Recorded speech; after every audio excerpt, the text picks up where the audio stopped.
Speaking to the 82nd Airborne in Poland, Joe Biden said, when you're there, you will see men, women standing in front of a damn tank.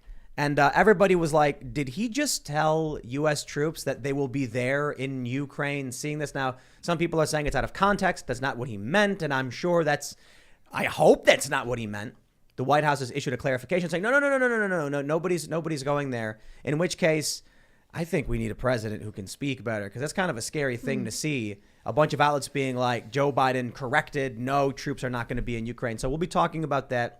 We've got a bunch of other stories, and we'll talk a bit about some cultural stuff. We got this story. It's Ben and Jerry's in San Francisco. This like standalone store splashed a crying homeless man with a bucket of water. That's what they're being accused of. And I thought, man, that really does exemplify San Francisco and a lot of what these policies have resulted in. So we'll talk about that. Plus, it's Friday, so we're mostly chilling as we normally do. And joining us to hang out tonight is Royce White. Do you want to introduce yourself? Thanks for having me, man. I really appreciate it. It's an honor. My name is Royce White. I'm running for Congress in Minnesota's 5th Congressional District against the anti-American candidate Ilhan Omar and her trusted team, the squad, the progressives. You think you're going to do it? It's an uphill battle? I think all things are possible through faith in God. I'll say that. Right on. Cool, man. Well, glad to have you. Thanks for having me, man. We also got Brett Dasovic of Pop Culture Crisis hanging out tonight. How's it going, everybody? Yes, my name is Brett. And as a Minnesota resident growing up, I pray that you manage to win. Please do that. Thank you. I appreciate that. Right on. Hey, everybody. Ian Crossland over here, hanging out with a bunch of dice in front of me, as you probably already guessed. So many. Have a wonderful night, and I'll see you soon. And I'm very excited to have Brett here as well, for sure, because I enjoy going on Pop Culture Crisis with him, but very excited to hear what Royce has to say. I would like to see Ilhan Omar get defeated. Before we get started, my friends, we have an awesome sponsor, Virtual Shield. Head over to surfinginternetsafe.com, and not only will you get 30 days free, you will get 50% off, a lifetime discount. Virtual Shield is a virtual private network service. It's a basic layer of defense for you as you're browsing the web. Their VPN service is compatible with all devices, allows you to browse the web safely, securely, and anonymously using their global network of servers and private IPs. It lets you browse the web completely anonymously, so the big name ISPs and other third parties will not be able to monitor and sell your internet activity and browsing history. When using their VPN service, your traffic is routed through their secure and encrypted servers. This means that any restrictions, censorship, or blocks on your internet are bypassed. You'll get it for completely free for 30 days. It's available for Mac, Windows, iPhone, iPad, Android, or Chrome. Virtual Shield does all the work for you. Your entire connection becomes secure, private, and encrypted. It routes your internet through their advanced encrypted servers across the globe to prevent your internet service provider from being able to track you. Personal, family, and business plans are available. Family plan includes 15 devices. It will completely encrypt your Wi-Fi connection, blocking hackers and everyone else from accessing any of your data. I always tell people, we don't expect people to break into our houses, but we still lock our doors and windows. So Virtual Shield is an excellent service if you are looking for some kind of protection as you browse the web. So go to Surfing Internet Safe. Thank you, Virtual Shield, for sponsoring the show. And don't forget to head over to timcast.com, become a member to support us all directly. As a member, you're keeping all of our journalists working, and we're working on stories every single day. We're fact-checking, and you'll also get access to our exclusive segments from this show, Monday through Thursday at 8 p.m. But also don't forget to smash that like button, subscribe to this channel, share the show right now, take that URL posted wherever you can, let everybody know, come watch this show. That's the best way to help. Let's read this first story. We have this one from timcast.com, and I know some people are saying, whoa, this headline is misleading, or well, let me read it for you. Biden tells the 82nd Airborne they're going to Ukraine, contradicting previous promise. President Joe Biden told troops from the 82nd Airborne Division stationed in, how do you pronounce that? Rzeszów, Poland? Probably absolutely wrong. Where's Jack when you need him? Or Yeah. Luke, that they would be going to Ukraine. During his first State of the Union address at the beginning of March, Biden promised that he would not be putting American boots on the ground. Quote, let me be clear, our forces are not engaged and will not engage in the conflict with the Russian forces in Ukraine. However, Biden's words in Poland imply he has changed his mind. Quote, you're going to see when you're there. You're going to see women, young people standing in the middle in front of a damn tank saying, I'm not leaving. So we have this from the Daily Mail. White House forced to correct Biden after hinted U.S. troops would be sent into Ukraine in speech to paratroopers in Poland. Following Biden's comments to the 82nd Airborne Division in Poland, the White House clarified, saying The president has been clear we are not sending U.S. troops to Ukraine, and there is no change in that position. All right. I just got to say, there's a few scenarios here. One, Joe Biden is a fumbling, bumbling fool and just was misspeaking, saying you'll see it when you're there. Maybe he meant something else. I honestly don't know. What could it mean to tell a troop they'll be seeing people standing in front of a tank saying, they're not moving or whatever? Could Joe Biden have accidentally said this? Could he have accidentally leaked advanced plans? Is the White House lying? Like, is it a false signal? We're going to send our... Is Joe Biden nuts? Well, I think all of it's on the table.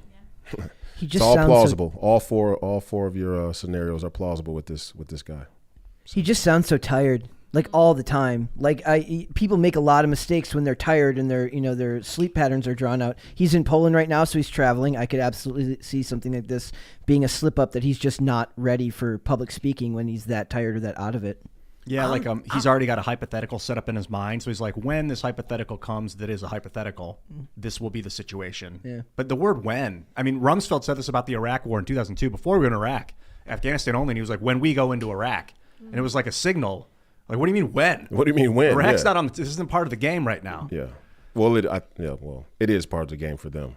Yeah, for sure. I would be mind blown if the United States was not preparing to send troops into Ukraine in some way. Absolutely. Or if they don't already have them there in some way. I would be shocked if Joe Biden wasn't taking mad uppers of some sort. Yeah. Like, this is the kind of situation where you pay privateers. This is where privateers came from. You put people into Ukraine, you pay them, but they don't wear American outfits. They're just being paid by the American government.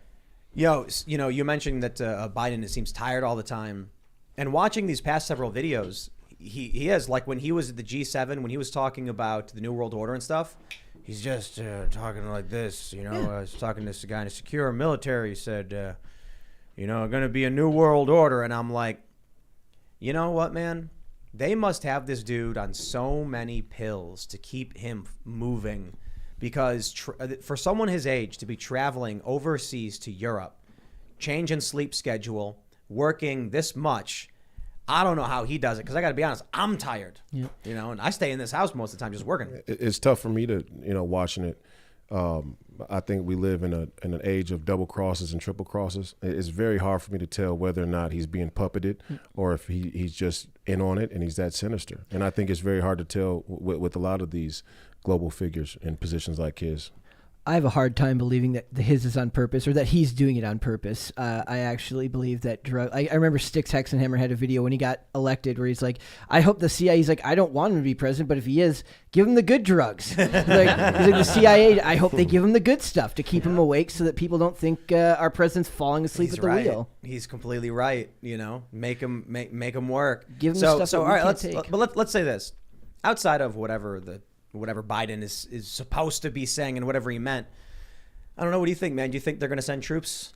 You think NATO will get involved? You think U.S. troops are going to get involved in Ukraine, go up against Russia? It's hard to say.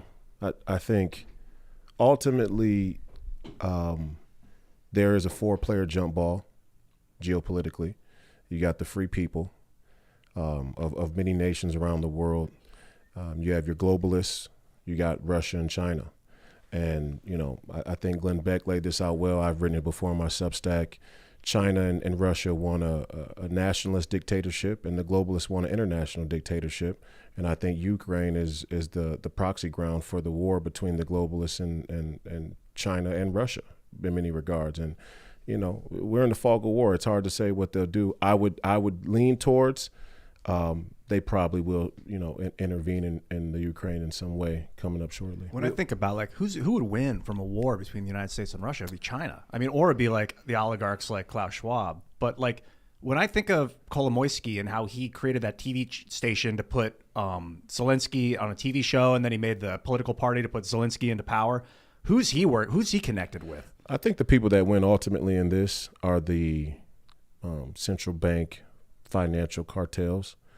And when you push, nations on a global stage to this level of pressure and desperation, and it's ultimately going to affect the currency. Yeah. It's ultimately going to potentially crash the currency, which would give them the opportunity to usher in a new global digital currency, which takes authoritarianism to an entirely new height. And I don't think that they've been shy about saying that that's their ambition. I think that we, as individual citizens who don't have that type of sinister mindset, find it hard to believe that they would sacrifice people in the Ukraine or anywhere else in order to achieve that goal.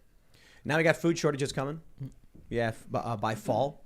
Because of fertilizer, because of exports in Ukraine. I think Ukraine and Hungary are pulling back on wheat exports. So Europe, they're going to be going hungry quite a bit. Yeah, Prices are going to skyrocket. The Holodomor was like a human-created mass Holodomor? starvation. The Holodomor? Is that how you pronounce it? Yeah. Holodomor? I wouldn't put it past an authoritarian regime to murder hundreds of thousands of people to get an agenda across. It's been happening plenty of times in the past. I view it more like... or millions or billions. I wouldn't even put it past them to kill half the planet to get an agenda across. You got to watch out for psychopathy. Well, Absolutely. I mean, here's a point. You know, first of all, when you bring stuff like that up, the media just dismisses you and calls you crazy. Well, I'm not saying they're doing it. I'm saying I wouldn't put it past them. The media will dismiss you and call you crazy, which is crazy. Serial killers exist. There have been many serial killers who were very, very smart, and it's terrifying how calculated they were. Now imagine one of them just decides to get in office. Yep. How hard is it? I mean, heaven help us if someone with a psychotic individual serial killer mindset gets a high-ranking position in the military. Also, drugs make people crazy. I think Hitler was on so many drugs, and it was a big part of what pushed him over the edge. They were doing meth. Yep. Kept him going. I see some of these politicians who have been elected, let's say like an Ilhan Omar, and I've said in the beginning of this campaign, I don't know how much she's in on it. I don't know how much she's initiated into these sort of global level plans. But a lot of them are useful drones for much more predatory and sophisticated predators. Players at the top level. And yes, sociopathic, psychopathic character traits are all on the board. I don't think that anybody should dismiss them. In fact, I think it's a concerted effort for the mainstream media to dismiss these things out of hand because they're in on it.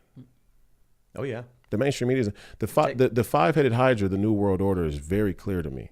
You got big tech, you got the three industrial complexes, military, media, and medicine, and you got the central bank cartels, and they do their best to make it seem like they're not, in on it together. But when you really take a step back and look at these things from a broader scope, they all interplay and they work together to quell what stories they need to and promote others. I'm gonna pull this up every time someone mentions the New World Order, just so that I can say, here's what we're talking about.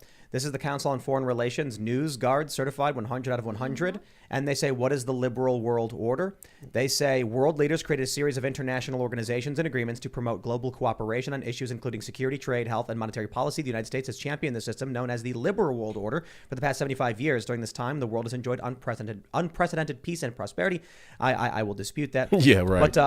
But this is the idea. This is the Council on Foreign Relations. Whether anybody, they say, what is the UN Security Council? If someone wants to come out and say the New World Order is a crackpot conspiracy, whatever it is you're talking about, fine, sure. When we were talking about big tech and the monetary fund, look at this.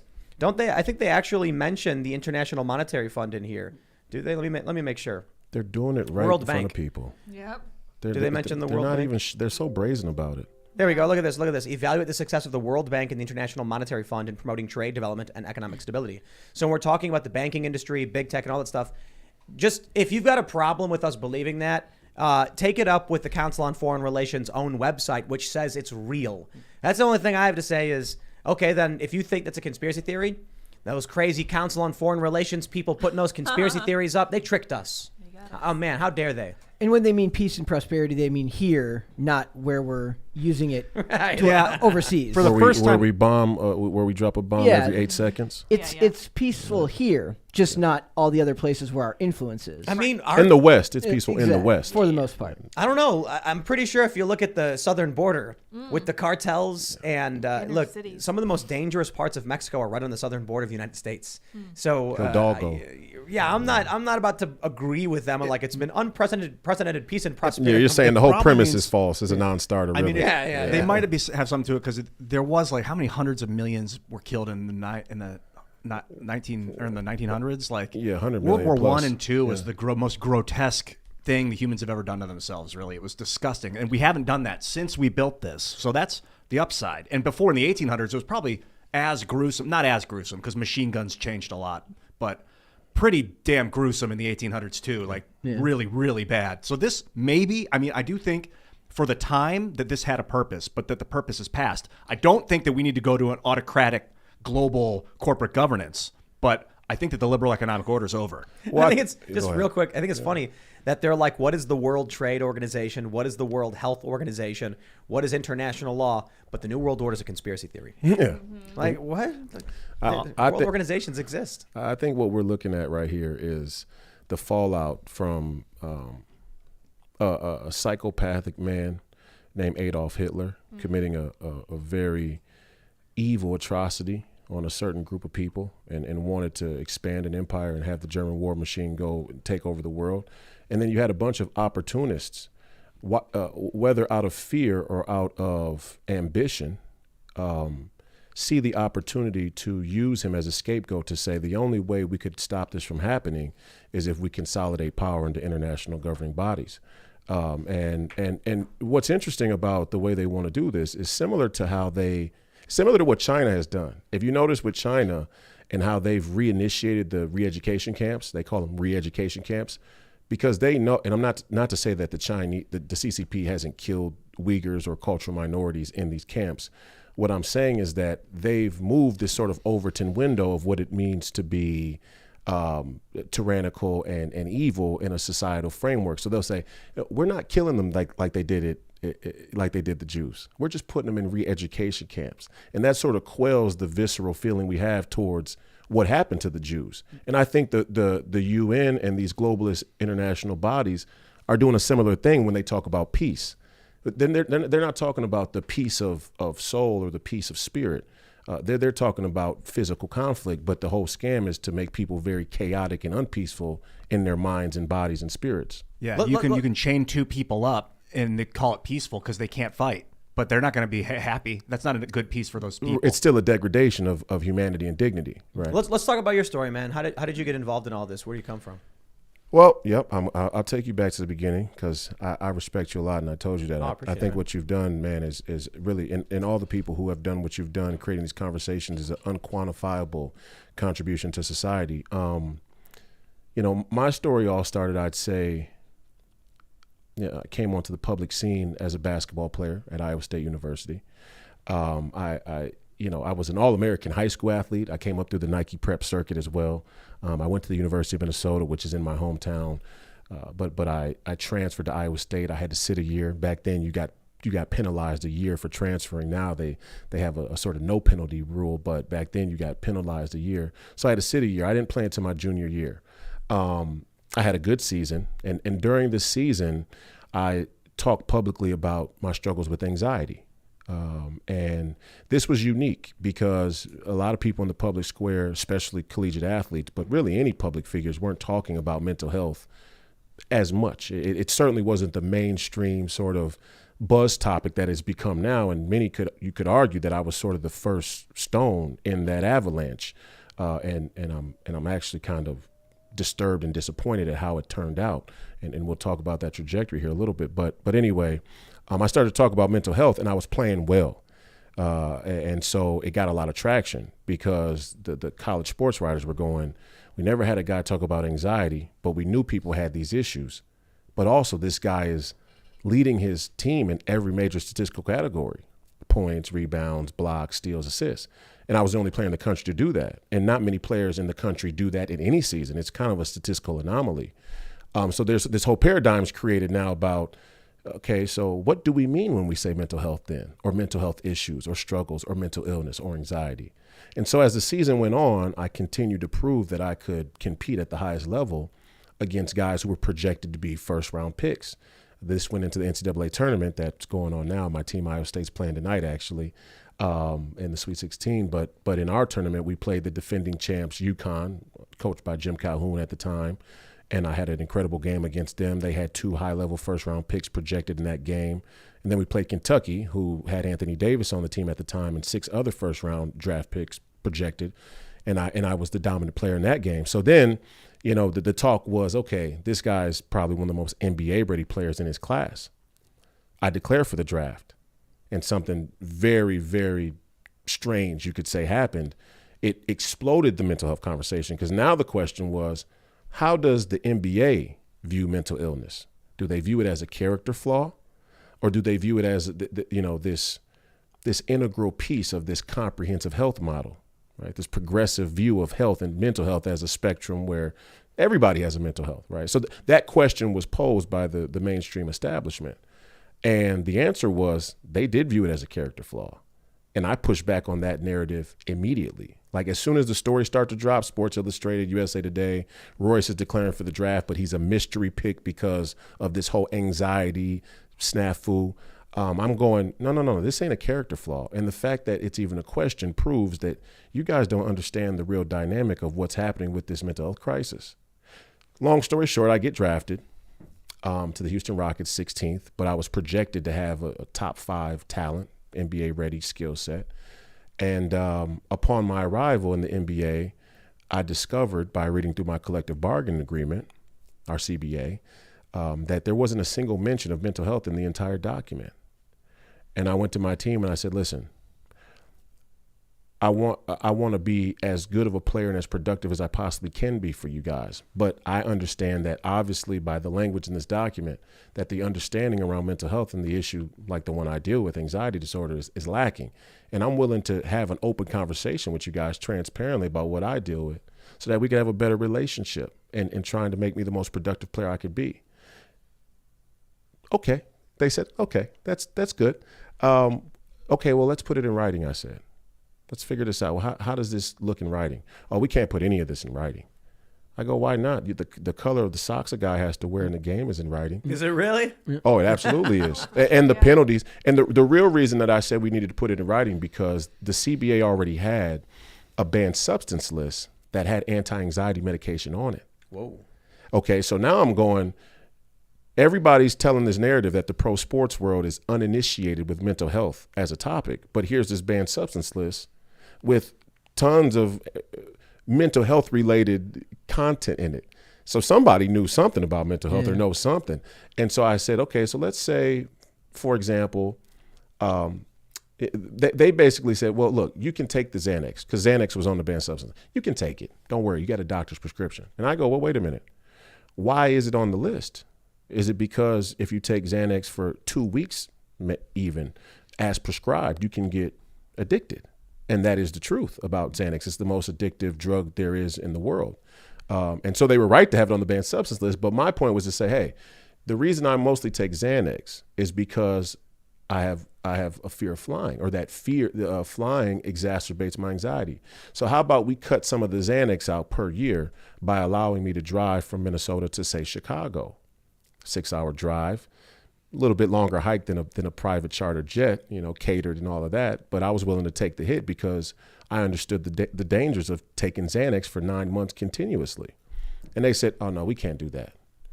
And so that's where the fight began ultimately between me and the league. And I became this spokesperson on mental health.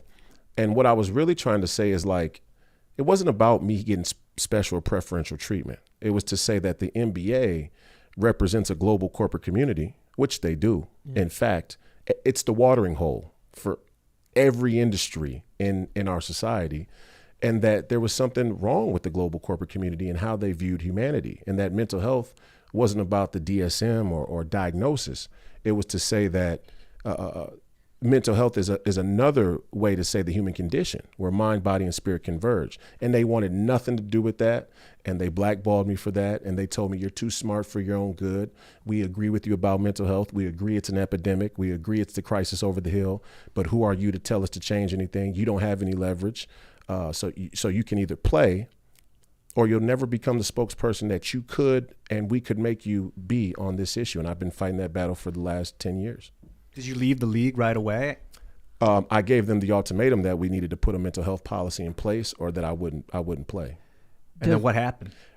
I was traded from Houston to, well, what happened was the Houston Rockets owner at the time, Leslie Alexander, who now sold the team to Fertitta, who owns it now, but at the time it was Leslie Alexander, and his attorney said to me, "Hey, my daughter has anxiety." His name was Mr. Goldberg. He comes into a meeting. First of all, they forced me to go to a psychiatrist every day. And the psychiatrist told him, don't do that. This isn't about him needing psychiatric help. He's telling you guys that we need something in writing that acknowledges mental health as a core component of overall health. And I agree with him. So then they got pissed off at the psychiatrist. and so they made me do that every day or else I would be fined, they said. So I went. I said, okay, I'll go. Me and this guy could chat it up. Actually, we'll start designing the policy, which we did. Basically, they walked in there and after 2 months of back and forth and them telling me that, for me to bust to a game could be a salary cap infringement and, all of these other weird kind of, business tactics, intimidation tactics. They finally just came in and said they sent an emissary, right? And it was this attorney and he goes, listen, my daughter has anxiety. She doesn't like to fly either, but I'd make her and she'll thank me for it later. She hates me now. I agree with you. This is a big issue. And if you agree to go to our D League, which is now called the G League, minor league affiliate, in the offseason, I'll help you put this mental health policy in place and I'll make sure that the owners accept it. When the offseason came, there was no talk of that policy and I was traded to Philadelphia. And Philadelphia released me before the season started, even though the local media there in Philly thought that I was a shoo-in to make that team. But Sam Hinkie, who had been the assistant GM under Daryl Morey, who was an interesting character in this whole story arc, he was the understudy of Daryl Morey. So they basically did a trade and dump. And I was, 21 years old. I was naive. I had the inclination or the instinct to block the trade, but I was encouraged by the union that it would be maybe advantageous for me because Philadelphia is in this East Coast corridor and there's a lot of games that I would be able to drive to throughout the season. So, ultimately after the Philadelphia thing, I just didn't get another shot.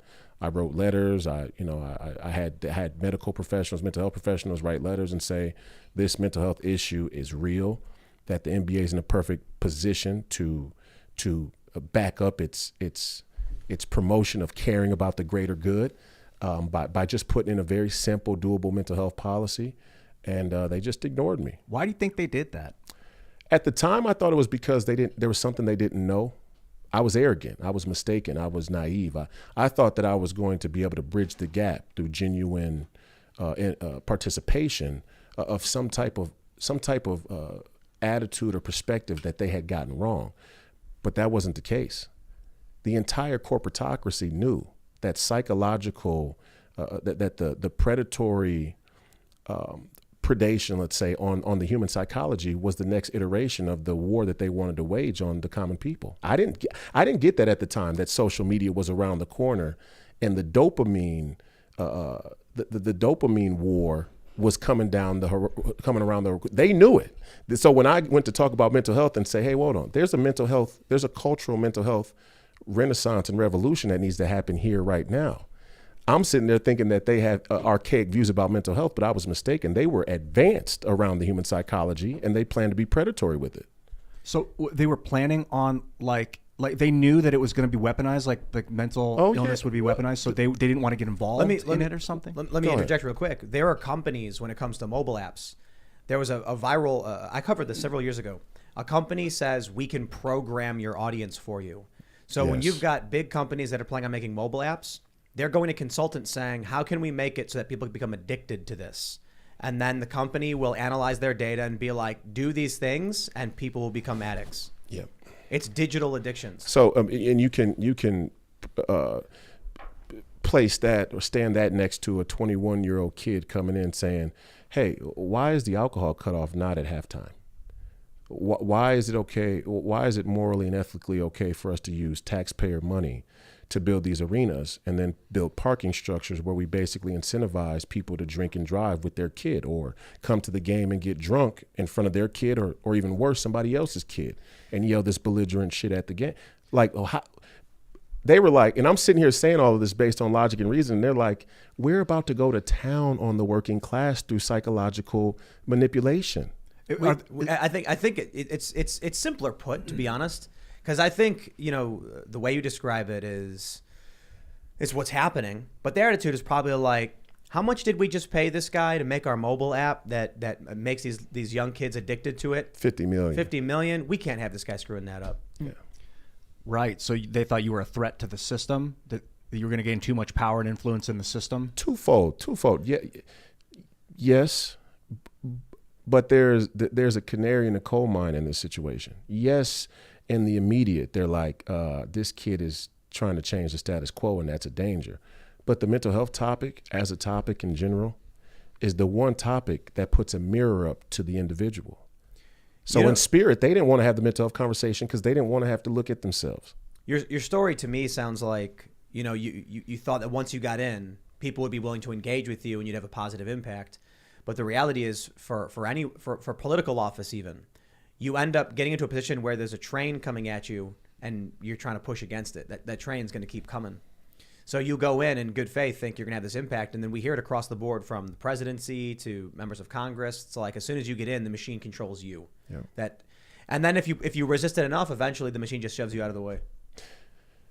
And, as a young kid growing up, I grew up in the Michael Jordan era, right? In the Twin Cities, in Chicago, WGN. We got all the local Bulls games in the 90s. Huh? We had WGN in the Twin Cities. So we got to see all the home Bulls games. So I was a basketball lover, right? And when you grow up in a single mother household and she pays the rent with her tips, and you go to the gym and you create a relationship with the local recreation center manager, and he allows you to spend that extra time in the gym all by yourself, just shooting, playing games with yourself to 100. I'm the Bulls one night, I'm the other team the other night. You grow up with a very naive view of what the basketball industry or basketball itself is all about. And I really thought that the NBA was this institution that was based on all of the things that basketball had been for me growing up. A safe haven, a place of teamwork and hard work, genuineness, meritocracy. And you get there and it's just like, nah, kid, that we're a cog in the machine, and don't rail against us because we'll squash you. How do you get so what's the next step in this process for you? How do you get from there to now you're running as a Republican against Ilhan Omar? It seems like there's something big happened in between there. Well, a lot of things happened, but mainly that the same liberal establishment that I've watched take hold of the cultural narrative over the last 10 years was the same one that tried to defame me and poke fun at me 10 years ago. It's the same one that is making a lot of money in China. Absolutely. And so, I was in Canada for 2 years. I saw them go after Jordan Peterson. I was living there, playing for London Lightning in London, Ontario, in the National Basketball League Canada. And I watched that. It was the most peculiar thing because I was a nomad up until that point. I was a cultural Democrat, as many young black men are growing up in these inner cities. They're cultural Democrats, although they tend to be conservative, really culturally, but in party affiliation, they tend to be Democrat.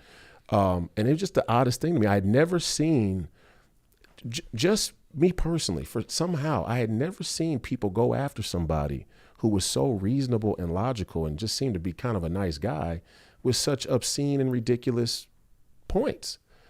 And I'm sitting here as a person who fought the NBA going, I have genuine points about the establishment that we should be talking about. Why are you guys going after him about pronouns? I don't get it. And so I watched that. And then I came back from Canada, played in the Big Three.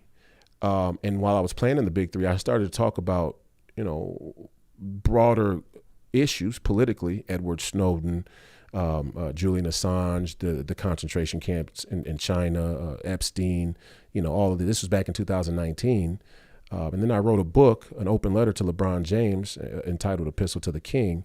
And I basically lay this out from post-World War II all the way up until the 2016 election of Donald Trump, of how the black community has been basically used as this linchpin, this cultural linchpin of this Marxist, this sort of Marxist globalist revolution. And then George Floyd happened. And you were right there. Well, the pandemic happened first. Yeah. And I was introduced to Steve Bannon's show. I was introduced to his PBS Frontline interview. I had already knew about him since Trump ran, but I didn't really do a deep dive. I still had a surface view of him. Then I saw the PBS Frontline interview, and then the pandemic broke out. Then I got introduced to War Room, like as soon as the pandemic broke out, and I was listening to it every day. It was the most accurate coverage of the pandemic at the day. It was pretty much some of the only coverage. And then George Floyd happened 2 months later in May. That was March, and then May, George Floyd happened. What did that change for you?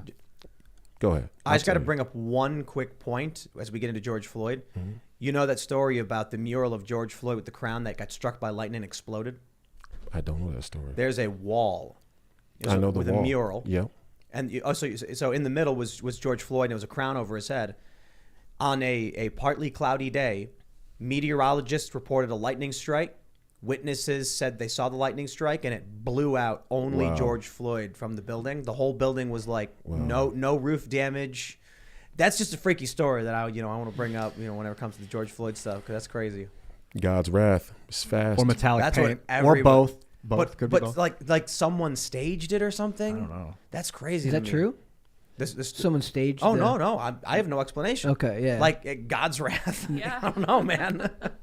Well, yeah. Well, that's what a lot of people felt. Yeah. Like, or that lady who was mocking the pandemic, and then you see this one, the comedian, Mm-hmm. and then she just faints, just like falls back and hits her head. Yeah, COVID. she was making fun of. I just wanted to bring up the George Floyd thing because there's that weird moment that happened. But so Well, she said Jesus loves me the most, and Right. that's when she Yeah. fell Yep, down. that's right. It was like, Yeah. I was like, nah. then she hit her Jesus head. loves everyone the you same, bro. can't, you can't. Well, what we talk about Christianity, taking God's name in vain is a grave sin, and the wrath is quick. You really can't. But Mess I with don't. it. It's not I don't- worth messing around. I don't want to derail. I just wanted to mention that story because it's crazy. But so now George Floyd. happened. So look, the George Floyd thing happened. So I write this letter to LeBron James where I basically lay out how black people, specifically pop black figures, have been used as a 3-card Monte to not only keep the black community in this in this place of submission as a community, but they've been used to now go and attack the rights of others on the grounds of this cultural. This culture war and an information war. So I lay this out in the book. The book's 255 pages. It ends up being. It's like 40,000 words or something. And then George Floyd happens. And my whole point to LeBron James was to say that in the position you've been given, God-given, that you have an obligation to lead in a way that's more genuine, authentic, and honest. That was the whole crux of the book. But I had to go through the history, right? Because I can't just assume that he's initiated into this post-World War II liberal world order type. I just didn't assume that. So I kind of took him through it in good faith. And then George Floyd happens, and I'm like, oh, I just wrote about what I need to go do, right? And so I knew from watching the narrative be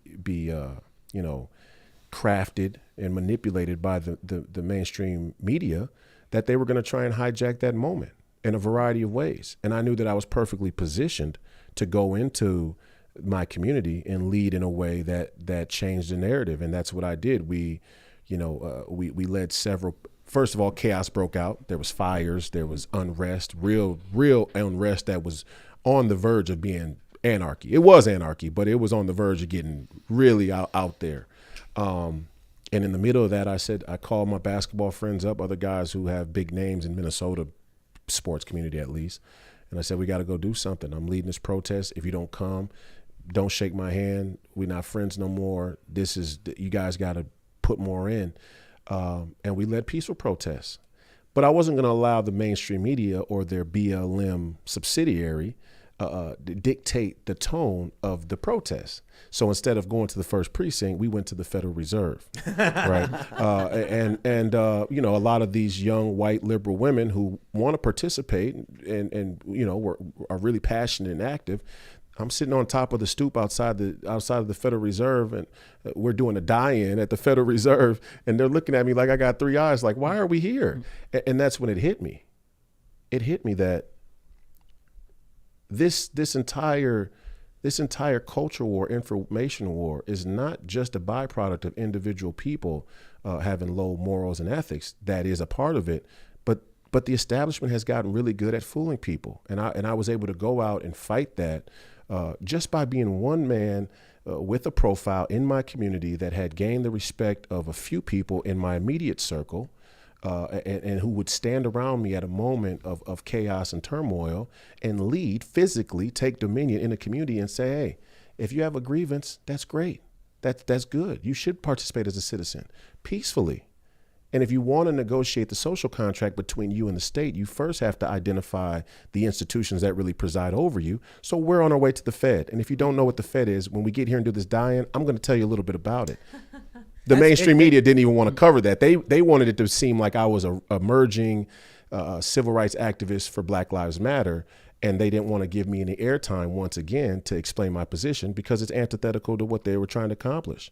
And so that's how eventually in 2020, when we played with the Big Three again, Jeff Quatnitz, who was a co-owner with Ice Cube, used to be partners with Steve Bannon. And I told Jeff, if you don't introduce me to Steve, me and you aren't friends anymore. and Jeff goes, I got you. He sends me the number right away, and I get hooked up with Steve. We start to have great conversations, build a relationship. He's a mentor, friend of mine, and the rest is history. When in Minnesota, which district are you? 5? CD5, yeah. CD5. What's going on with that right now? Ilhan Omar is obviously, she's the incumbent. Is there a Republican primary with a bunch of candidates? There's 2 other candidates in the field right now, Cece Davis and a woman named Shakri Abdi-Rahman. And our convention is on April 2nd, so coming up here in a few weeks for the endorsement.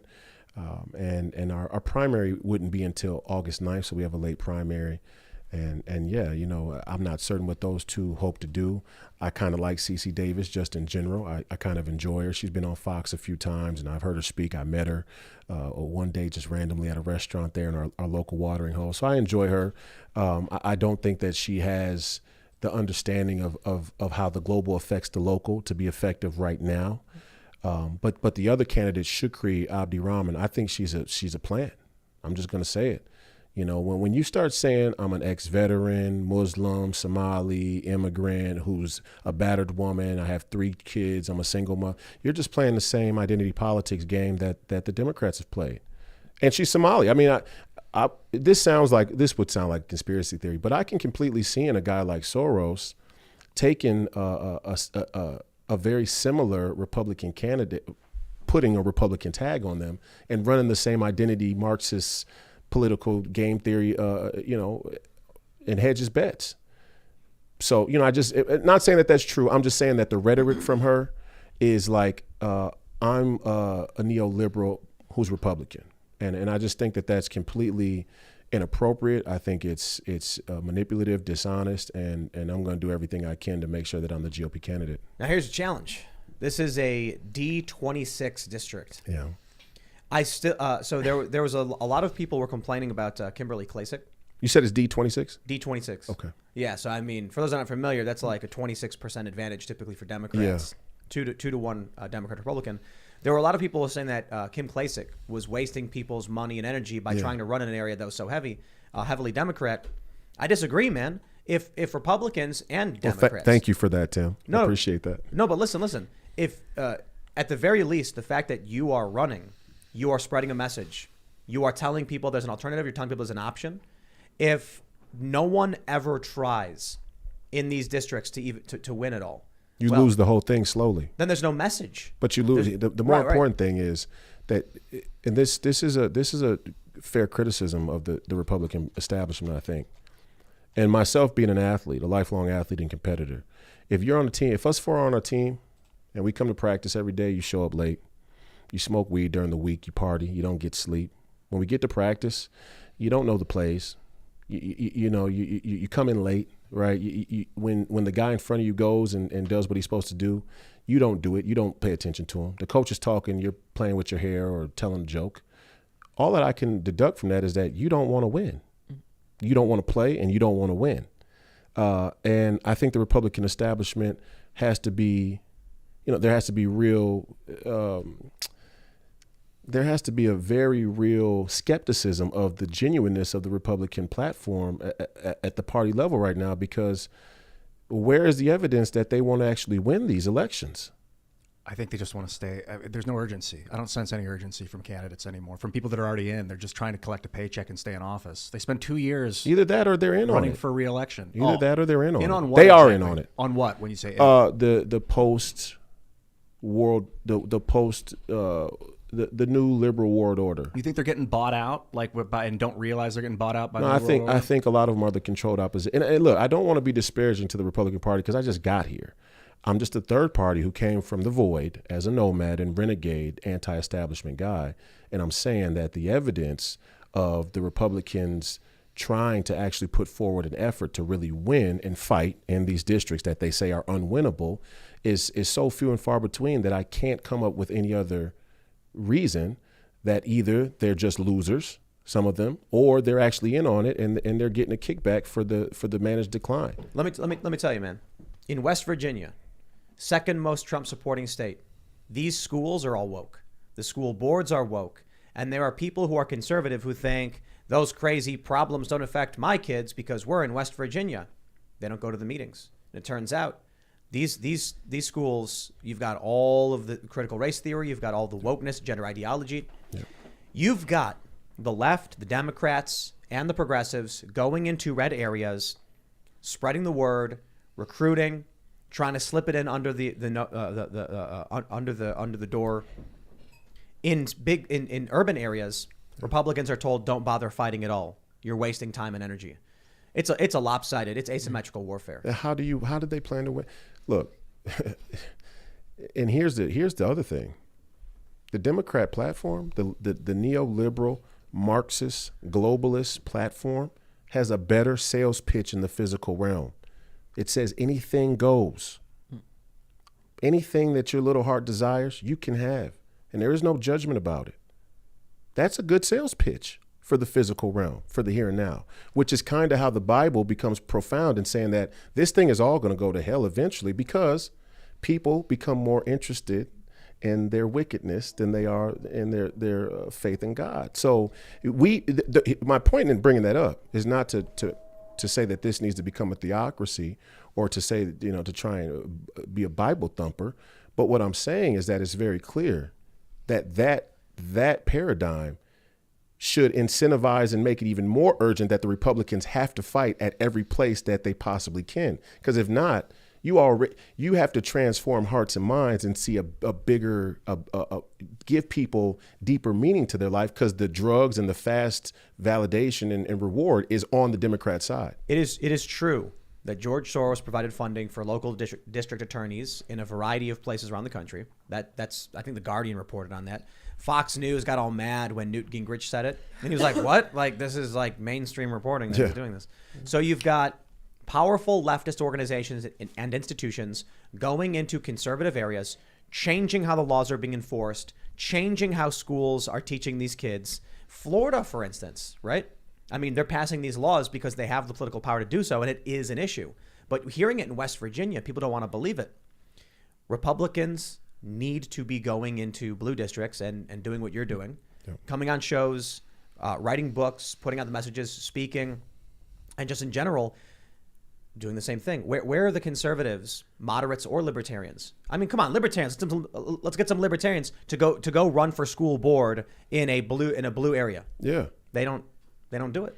I mean, I come from a cultural Democrat community, and I can just say that the conservative representation as I was growing up is completely non-existent. Yeah. And so I'm 30.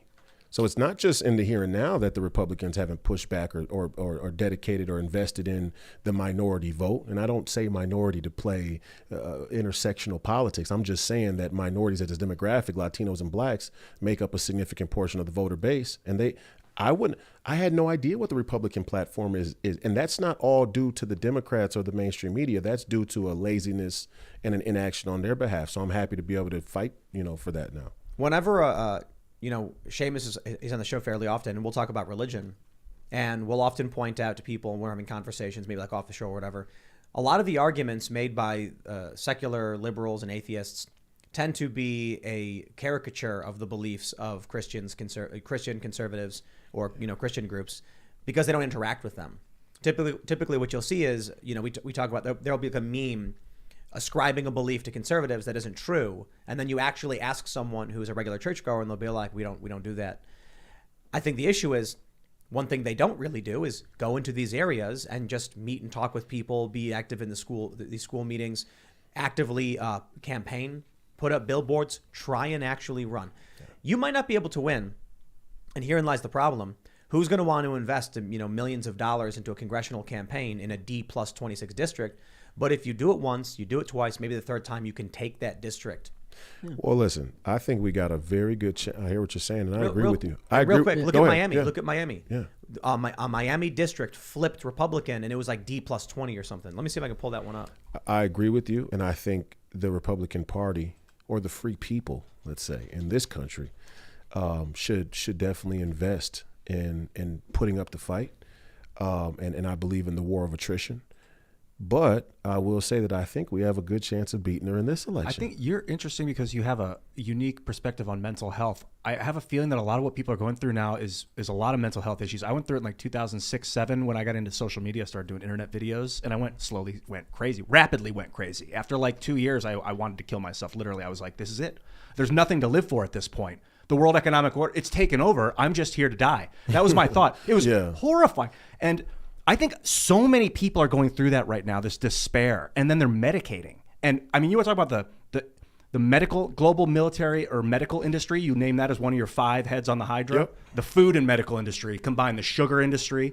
The food is the medical industrial complex. Dude, Yeah. if these people and I think because they're numbed and they're afraid, they're just voting for what the TV tells them to vote for. True. And Or they they're not need voting a voice that they can relate to. Here, I'll say this. I agree with you. So when the globalists, for example, say you're going to own nothing and be happy, they don't mean we're going to make your lives more meaningful or more healthy. They're saying we're going to make the material high so good that you're not going to notice we're stealing from you. You're not going to notice that we're fucking you, right? And that's really what they mean when they say it. And what they're relying on ultimately is to say, we're big and you're small. So even if you know, and a lot of cultural Democrats and liberals do, and are amenable to the idea that there is a system or the man or an elite that are screwing them, but their MO is that I have no power in that game. And that's part of how a lot of the politics at the grassroots level have devolved into the identity politics, because they say, well, if I can't win at a big scale, then I'm going to make you say my pronouns. And that's how they feel power. No, I just want to point out Florida's 27th congressional district currently has a Republican, Maria Elvira Salazar. It's a D plus 4. I think she was on with Tucker though recently, wasn't she? Was that her? I don't remember. Maybe that was her. But D plus 4, not D plus 20, so I was wrong about that. And maybe you're a Republican, you're like, I think we can get a D plus 4, we can try. But this was considered safe Democrat in all of the polling. They were like, it's heavy blue, it's not going to flip. And then it did. I think there actually was another district that flipped as well. It was 2 districts. Maybe one was. This is a Barack Obama district. Yeah. This is a Joe Biden and Hillary Clinton district that now has a Republican representing it. We can't write. Here's part of what's happened with the Republican Party, I believe. I'll say this. I think because they have a fundamental that there's a thread of Christianity baked into the Republican Party, that they rightfully now see the order of charity in the proper way, that the order of charity is local. They've just been pushed to their little corners, and now the order of charity is what he's saying is right around them, and they're going, we don't have to go back into the belly of the beast with the ministry of truth. And I think Republicans and many Christians have forgotten about the importance of ministry. And that's what we're talking about here. And that's what I did when the George Floyd situation happened. I took a ministry of truth into the belly of the beast, and I confronted the lies, rebuke and refute. So, and I'm not condemning Republicans and Christians on the right for doing that, because I understand that the order of charity is proper, and that the order of charity is first that which is local to you, yourself, your family, and your immediate community. But we are at war. And the rules change when you're at war, and we're in a culture war and an information war, and as you see, we're in a kinetic guns up war as well. Yeah, the 26th district is also D plus 1, and that's a Republican right now as well. So those projections were way off. People can make a change if you go out and you actually fight for it. Absolutely. Yeah, rapidly too with the internet. Look at the NCAA tournament right now. Look at St. Peter's, the 15th seed. Oh, what's Come happening? on, they're in the Sweet 16, man. I just come from the sports world where the underdog is not only can you win, but it feels so damn good when you're the underdog and you win anyway. So just as a sportsman and a competitor, this was the only. I could have run in a district that was more red. I could have run in a statewide race where we had a bigger Republican constituency, governor, Senate.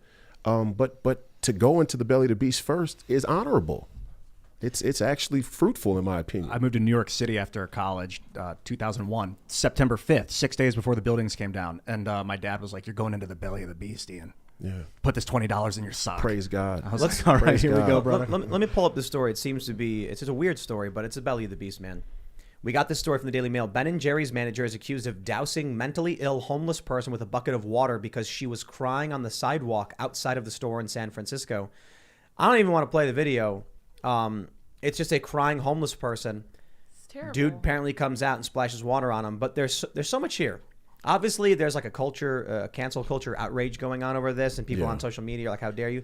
But man, does this hit at the very serious problems of cities like San Francisco, with representation like Nancy Pelosi. Granted, she's at the federal level, but still, this is her city. She doesn't seem to care about it. You've got the homeless crisis, you got the drug crisis, you've got the failed policies, you've got human waste all over the streets, and then you've got people saying that California is 5 years ahead of the rest of the country. So you look at stories like this, and it's like this Ben & Jerry's manager is just like a regular guy. Is this Ben & Jerry's like the ice cream? Yeah. Okay. Yes. The woke ice cream company. The woke ice cream company. That's right. The extremely politically correct woke ice cream company. What was as that? long as it's not homeless people. What was that really saying. awful flavor they had? It was woke and had like a weird thing in it. I can't remember what it was. I'll try and Cinnamon. It had cinnamon in it. You hated No, it. no. What? I love Yeah, cinnamon. I What are you thought talking hated about? That one. I Yeah, it was absolutely weird. love cinnamon. I enjoyed it. That's Yeah, weird. it was weird. You are so wrong. I am Okay. offended that someone cinnamon bun ice cream so good. You ever All sucked on a It's all good. cinnamon stick before? No, That's pretty good. It's But a I'll- little you- much. Oh, you ever do the Yeah. cinnamon challenge? You guys ever do that? That's- You take No. a scoop of cinnamon and you put it in your mouth, and Oh, I it's, wouldn't don't. do it. I'm not I suggesting you do wouldn't it. Just don't breathe out your nose. I did it Well, with Shay Carl. We But were able to hold it talking down. about what happens to a city when you don't fight for it. You lose it. Yeah, and then some. I mean, would you describe San Francisco as being lost or maybe something worse? It devolves into Satanism. I lived there for a little while. You guys ever lived there? I've been there. I've never lived there, but I've passed through for periods of time. And it wasn't as bad when I was there. This was a long, long time ago. It was like But- 2015 for me. It was And pretty to be nuts. fair to like what you're saying, you have to keep fighting because I mean, I hate to make this a left versus right thing. They're not going to stop. Like, I still get, like, I am shocked by how many door-to-door campaigners I would get in Minnesota in areas that were safe blue, right? And the amount of messages you get from, this is so-and-so from this campaign, and you're like, stop messaging me. And you're still going to keep getting them, and you're still going to keep getting them because they never stop. So if you're going to at least try to make a change, how can you just say, oh, well, this district is clearly blue, why would I even try? 'Cause they're going to try. They're going to go into those red districts, and they're going to keep trying, whether it's through the educational system, whether it's door-to-door campaigning, sending you messages. They will not stop. It's cultural on every level. So we can't, again, I hate making this a left versus right thing because I don't consider myself a Republican or a Democrat or any of that, but You're you can't a populist. stop. There you go. I'd say so, yeah. Yeah. So, you have to at least be willing to fight for it, or else what's the point? You're just giving in. Yeah, no, I mean, and these people aren't messing around. They're not kidding around. I mean, I think the whole three-card Monty manipulation is whoever the voters are now, let's guilt them into voting Democrat because Republicans are racist. And while that takes place, we will use those wins to systematically go into the communities at the grassroots educational school level and indoctrinate the next generation so that we won't even have to lie anymore. We won't even have to manipulate them. They'll believe the things we believe. The three-card Monty is like that game where you have three cups with like a ball under it. And Four cards. or whatever. And so you're saying they're using the black community as like a distraction, and they're getting people to look away so that they can move the card? The Holocaust and Adolf Hitler are the scapegoat and the justification for New World Order. Black people are the justification for authoritarianism, authoritarian church of LGBTQ anti-human American politics. Same game. The same game. I got a question about this, right? That they some politician recently said in the past couple of years that for Democrats the way to the black vote is through the church, and you've heard that before, right? Yeah. I'm lie. But I'm wondering why 50% true. I get what they're saying, but it's a lie. But you constantly hear about these Democrats going to these black churches to get votes or whatever, and they say that it's because the churches have sway in the community, but now Overblown, I think. right. Well, tell me about that. Why? Where does that trope come from? I think the biggest two things. One, it's through pop culture. It's through the subtle, very underhanded presentation of a white supremacy patriarchy, and that if you vote Republican, then that is the patriarchy. And so black people are just, but it's also the Republicans don't feel the need to clear that up. Right. They haven't felt the need to clear that story up. And I get it. I mean, it's just not going to win the game. I always like Morgan Freeman. He was like, "Don't call me a black man. I'm not going to call you a white man. We're just men." Yeah. Well, Some Morgan of that, Freeman- I mean, look, here's the thing with there's a very real, from a biology standpoint, I don't like on the right when people say, well, look, race isn't even real. Like, race is only real. But, okay, go to a state penitentiary and see how people group themselves out of self-defense and preservation. Race is real, and people group themselves in certain ways based on how they look and like cultural values. And there's nothing wrong with that. What's wrong is when you give yourself the right to violate somebody else's natural, God-given, inalienable human rights based on their race. There's nothing wrong to say you're a mixed race, man. But you look like my grandmother looks whiter than you, by the way. She was Norwegian. But you're a white man. I'm a black man, and that's fine. It was interesting. You said it was based on how they look and how their cultural values are, but not really about who their ancestors were. Right. It really it's that illusion of what they look like. But because the ancestor thing, once you get there, it all gets murky. Because what is white if you go ancestral? Yeah, Irish, Spanish, Italian. Your guy who's the guy who came pick me up? No. I don't know who picked you up. You've been Brian. Brian, yeah, my guy Brian. My guy Brian, he's in the front seat of the car, he's driving, and he goes, yeah, I'm Italian. Yeah. And I go, huh? Surprising, I know. Right, but he was like, but I joined the army in the German, and I was on a military base, so is he technically, he's an Italian citizen, he's American citizen. All I'm saying is that what is white gets murky. Black is different. I'll tell you why, because black were full swath brought over in a transatlantic slave trade, and we lost our indigenous ties. But a lot of the white immigrants that came to this country came with those cultural, ethnic heritages still intact. So, yeah, I mean, it gets murky when you go to the ancestral place. I would say that if you look at communities, blacks tend to be grouped in certain areas, but that's changing. There's gentrification. But there's nothing wrong with saying that there's race. I don't like when the right sometimes has this boomerang effect where whatever the absurd cultural narrative is on the left, they just go opposite out of. That happened with the Florida Parental Rights and Education bill. Yeah. I started seeing a bunch of conservatives following the narrative of the left that the bill stopped teachers from saying, teaching kids about being gay or whatever, which is just absolutely not true. The bill in no way stops teachers from walking up to a kid and saying these things. And I'm like, the bill came out. There was a debate and amendments over it, and then the bill that was seeking to be passed says nothing to do about banning the word gay. It just says you can't have sex ed effectively for pre-K to third grade. But the Democrats ran with this narrative because it was effective, and then I saw Republicans arguing that narrative, and I'm like, it's made up. You're not arguing anything because there's nothing there. Yeah. But they walk into these traps. Yeah, well, and it's just it's part of its laziness, and just intellectual laziness. And we built a society that makes it very hard to be a deep critical thinker. Yeah, I like talking about the differences of genetics, of species, of people because of the ancestry. Like, that's fascinating to me that sickle cell anemia, for instance, was showing up more readily in like the black community in the 60s or something because of some genetic difference of genetics of ancestry. I don't know, but it's interesting to talk about with everybody, any race, color, in person of any language. It's interesting stuff. Like, it's good to know too. I think the issue with racism, we've talked to a lot of people about it. The reason why it's very obviously rejected by most people, especially in modern times, is that if you have a guy from Somalia and a guy from, say, Haiti, they might both have dark skin but be wildly different in terms of their genetics. One guy might be small, one might be tall. But then if you have laws or policy based on race, how do you actually determine someone? It sees them as the same person. Yeah, exactly. It's actually racist to do it that way, to see the Somali and the Haitian person as both being black or African. Well, that's American. exactly it. Because if you were to try and make an argument about the average height, or it's like, well, I mean, some people are black and short, and some people are black and tall. Right. And so that's the problem with race, is that it really, really is superficial. Granted, I think a conversation around. Well, it's superficial unless 30 million black babies are genocided at Planned Parenthood over 60 years.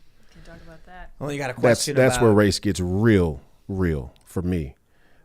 So, my point to my conservative Republican counterparts is to say, stop saying racism isn't real, because you're giving these neoliberals an out.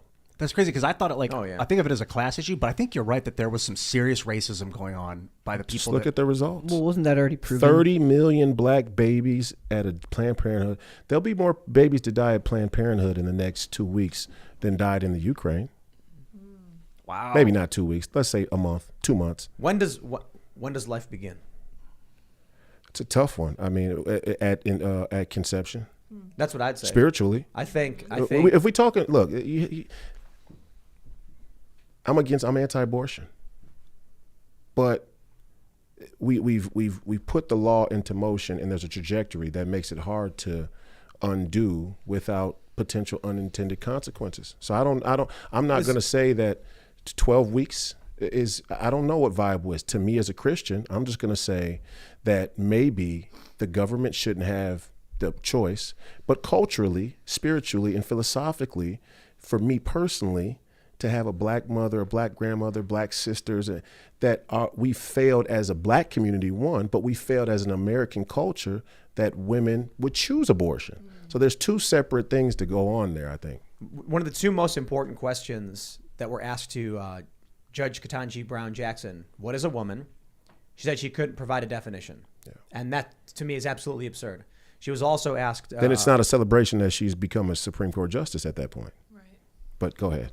The other question was if about... she didn't know what a woman is, then Yeah, why are we exactly. celebrating that a Well, black why is woman she is there? the Right, Supreme no, Court exactly, justice? exactly. Yeah. The other question was about when life begins. We need to have...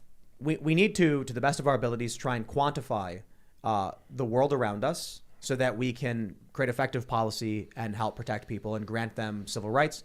If we can't define a phrase, we can't protect it. I agree. So in the instance of abortion and what is a woman, the reason, in my opinion, the left won't give you a definition, they'll say, I don't know when life begins, maybe after birth or something. They have no clearly defined point, is because that way they can't do moral wrong. Right. Because if you say life begins at conception, it's a moral wrong at any point. Moral relativism. Yeah, that's the linchpin of their whole ideology. Now they're saying after birth, and it's just like that way they can have late-term abortions. They say, what is a woman? Oh, I can't answer that because then you can sort of massage various institutions in this country. I think it's easily defined in terms of what they're doing. If a judge can't tell you what a woman is, but then in the same hearing with only a few minutes say Roe v. Wade is important, it protects a woman's right to terminate her pregnancy. It's completely absurd. You can't use the word woman in that sentence when you can't even define what it is. See, but whenever it empowers them. Yeah, what you're doing is you're debunking the logical fallacy, and you do it well. I watch you often. I'm a secret I fan. appreciate it, man. You're one of the best in the business at debunking the logical fallacies. I really enjoy it. But I'm just trying to understand. No, but there's nothing. Tell me the rules. There are no rules. I know. That's the point. Let's just say what it is. They don't Gravity. care about the logic. Right. They don't care because the logic to disavow yourself from the logos, which is a Christian idea, right? The logos. To disavow yourself and detach yourself from the logos is to give yourself carte blanche to apply morals and ethics however you see fit, when you see fit, advantageous in most cases for you to be cruel and predatory and immoral. And let's just draw a hard line. Inception. At inception. If you abort a child, Conception. I'm sorry. Yeah. Conception. If you abort a child, you take the innocence of a child. Well, that's a grave sin. The debate would be, it is alive. I kind of agree that it's life when it's conceived, but when does it become human? Conception. Well, hey, you didn't let him answer. You answered for him. Oh, I thought you were I speaking mean, generally. the only reason I pause is because when I think of human, I wouldn't accept the premise that the goal on the left is to even properly identify or outline what human is, like he's saying. And I think that in general, they have a very anti-human spirit. And this abortion thing is part and parcel of it. So I wouldn't even accept the premise that they are in any way concerned with the idea of humans or humanity. They're not. Let me ask you a question. They actually think human life in general, it can be deduced down to suffering and uncertainty. It's kind of like they're at war. I think you were saying mental war, like mental siege. People really feel like they're at war, so they're acting like it. And like, you want to talk about taking life? If you feel like you're at war, there are no rules. Let me ask you a question, Ian. Do you have a soul? I believe it's not mine, but I believe there's an energy field around me that I would consider my soul, or a soul that is my soul. You know, Do you feel it? sometimes You I feel do? the heat. You I can feel it moving through me. you feel that there is some kind of energy within you that is intrinsic to you. Or I was thinking about this because That's I've talked. God, buddy. But check this out. Magnetic vibration or something, man. It's a higher power. I've talked to people who've said no. I say, do you have a soul? And they say, I don't believe in that. No, I don't. And for a long time, I thought they just don't believe, or maybe they don't know the things I know. And then I thought about it. I'm like, maybe people who genuinely don't feel that, they really don't have one.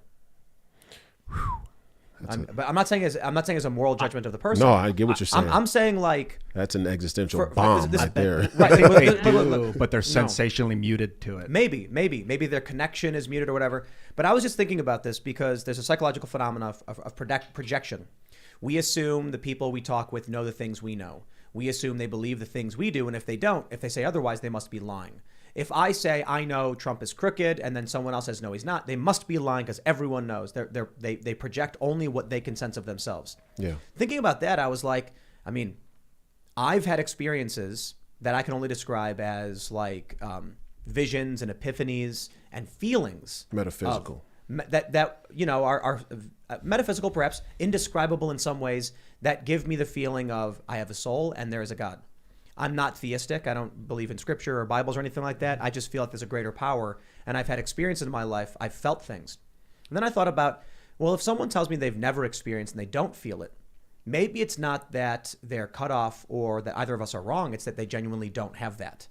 Maybe it's just that simple, and I should project what I feel on them. Not everybody has it. So then the idea is that it does exist, but that not everyone has it. Some people are NPCs. That was the Aiden Paladin did a great video Yeah. where she talks about how that's like a... That's the Matrix motif. Yeah, she talks about a study about some people just don't have an inner monologue. That's right. Yeah. That's right. Or I'll give a spiritual scenario.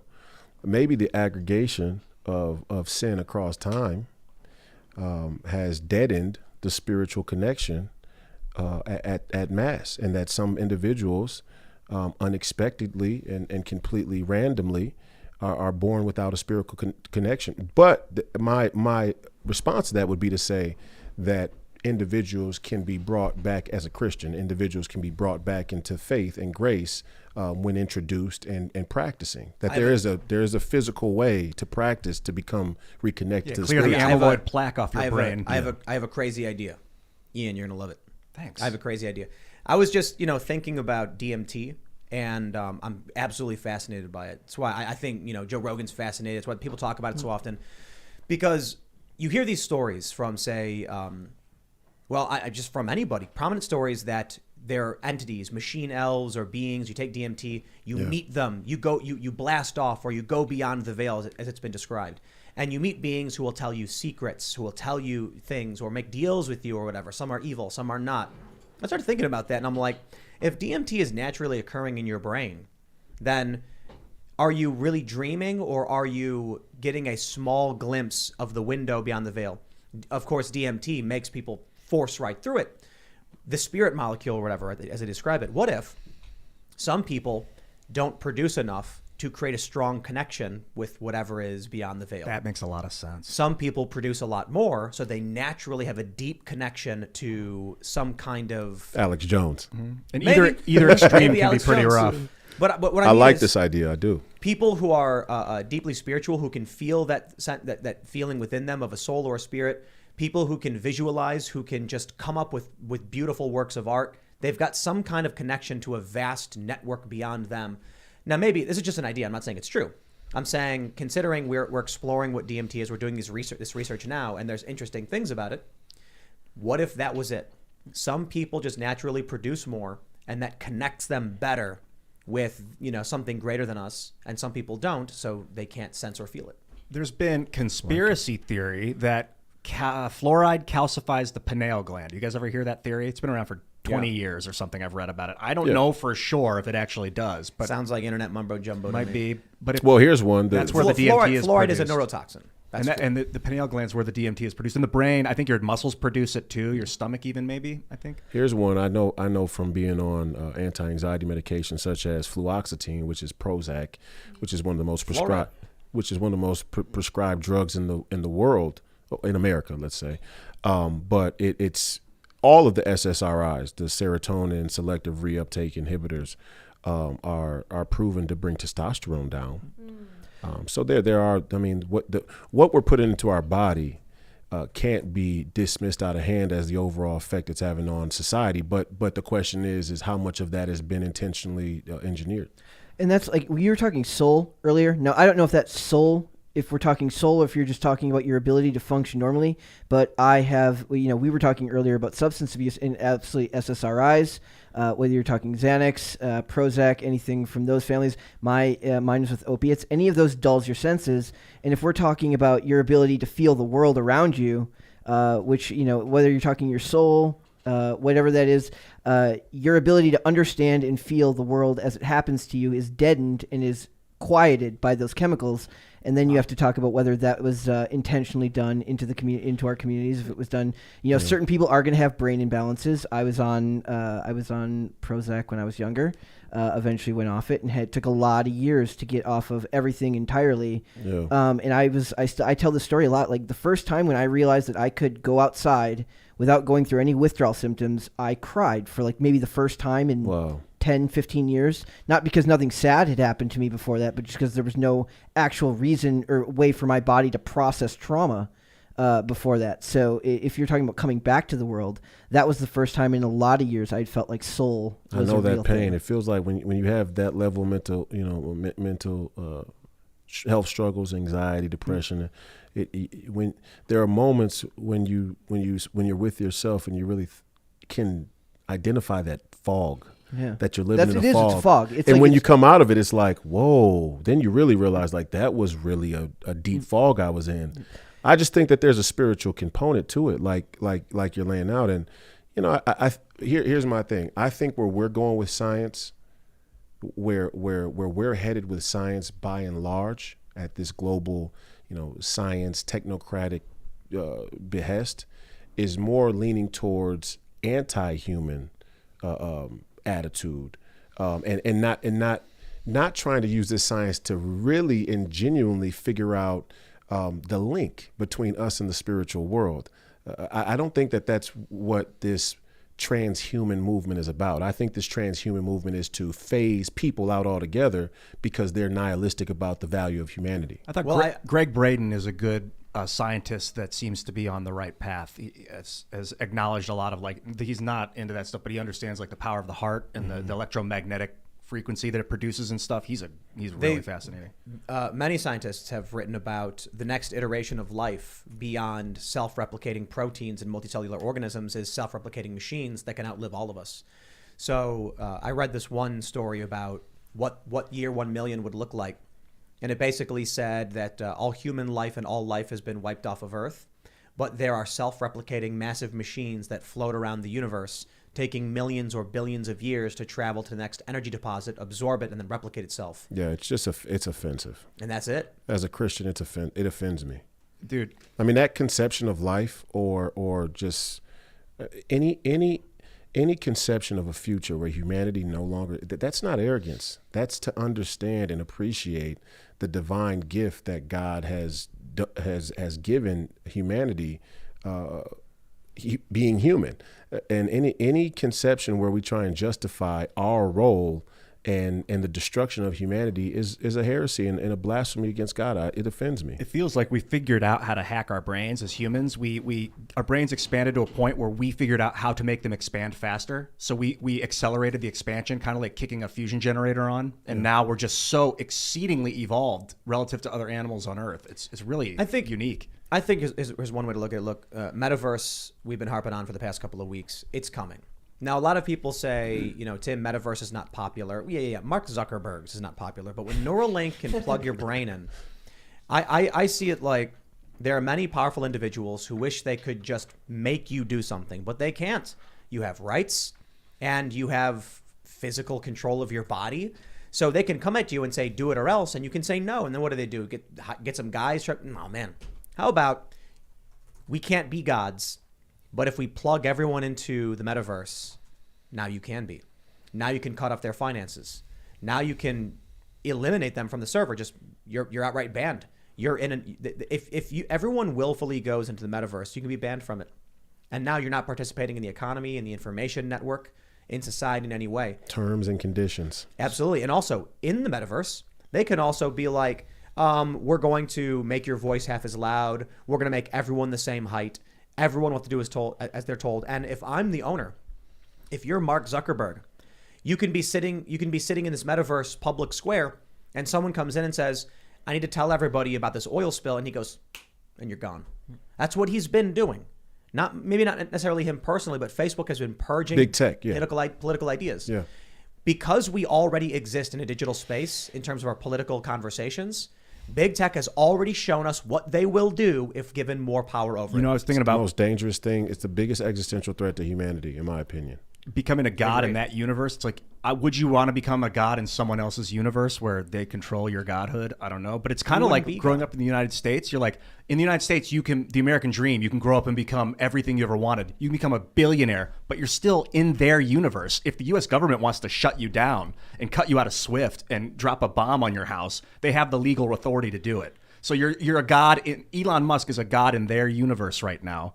So how's it different? So they're creating a fractal of that with the metaverse. It's another authoritarian thing where you get the illusion of being God if you work hard enough and play by the rules. The more they expand, the more they push our lives into digital spaces, the more rights you will lose, and you better be ready to fight for those rights because they're going to keep defaulting on it's a private business. You don't have to be in it. But right now, that's one of the biggest scams. That's socialism.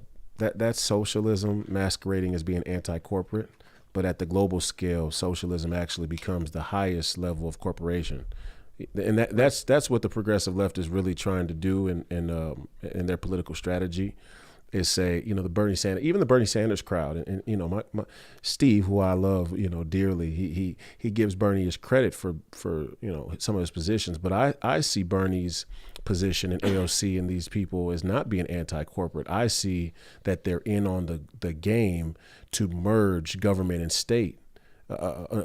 State and corporation at the global level, and thus usher in the serfdom, which I know Steve has talked to and agrees with too. But them saying they're anti-corporate is just a problem with the premise that socialism, the problem with the premise is that the state already isn't the highest form of government. Many people don't see, the highest form of corporation. Many people don't see the state as a corporation. And it is. It's an organ. I don't care if you call it a corporation, a government, or whatever. Organizations. Yeah. Hierarchical organizations that have control, that have power, that can exert that power. They want to make us serfs and slaves. And why would we believe that megalomaniacs wouldn't have the ambition to domineer, lesser individuals? That just adds up 1, 2, 3. Yeah, government's a type of corporation, but the capital C is a different type of. That's an official corporation. These big tech companies are going to offer you your wildest dreams to plug your brain into their networks. They've already done it. We're getting close. You can go online. You can make your profile picture whatever you want to be. That's giving a lot of people some satisfaction. Catfishing, for instance, is ridiculous. Some people just want to do it. Scary. But they're going to come with the Neuralink in the metaverse, and they're going to say, you can be a pirate captain. Just install this chip, and you will be the pirate captain. You also have to have a job and everything, but play these games. You go in, they own you. Ready Player One. Ready Player One. Well, it's weird. What's strange to me is how many people. And I guess, it's not shocking to me because I was the guy 10 years ago saying the mental health epidemic is here and it's going to get worse. And people were like, mainstream liberal, writers and journalists were going, what do you mean everybody's suffering from mental illness? I'm like, what do you mean? What do I mean? The evidence is clear, but I see this whole Ready Player One scenario as being more dangerous than people think on a practical level very soon because the Neuralink situation, for example, nobody, if you're not going to own anything but be happy, that means you're certainly not going to own your Neuralink. You're going to be leasing it. That's right. And if you're leasing it, that means they own it. That means now they own a piece of your brain. I think what will have to happen to make Neuralink a thing is they'll need to be able to wirelessly connect you. So assuming it's possible, I don't know if it is, Right now, what they're doing with Neuralink is they have these very thin, metal, I guess you'd call them cables, I suppose. Threads, maybe. Threads that lightly tap into the brain and then track data. And they've hooked them up to, I think, pigs to track their vitals and stuff like that. They cut up in like a quarter-size circle, and then they sew these threads into like just under the top layer of the brain. That was about a year ago. That's where the tech was at. So it looks like what we have right now is basic read only. If we're going to get to the point where you can read and write into a brain, allowing you to have experiences, that means there's going to have to be a calibration for your brain because everyone's brain's different. We don't have one human code. Everyone's brain has different amounts of chemicals in it or whatever. But getting to that point, I think implants aren't going to work.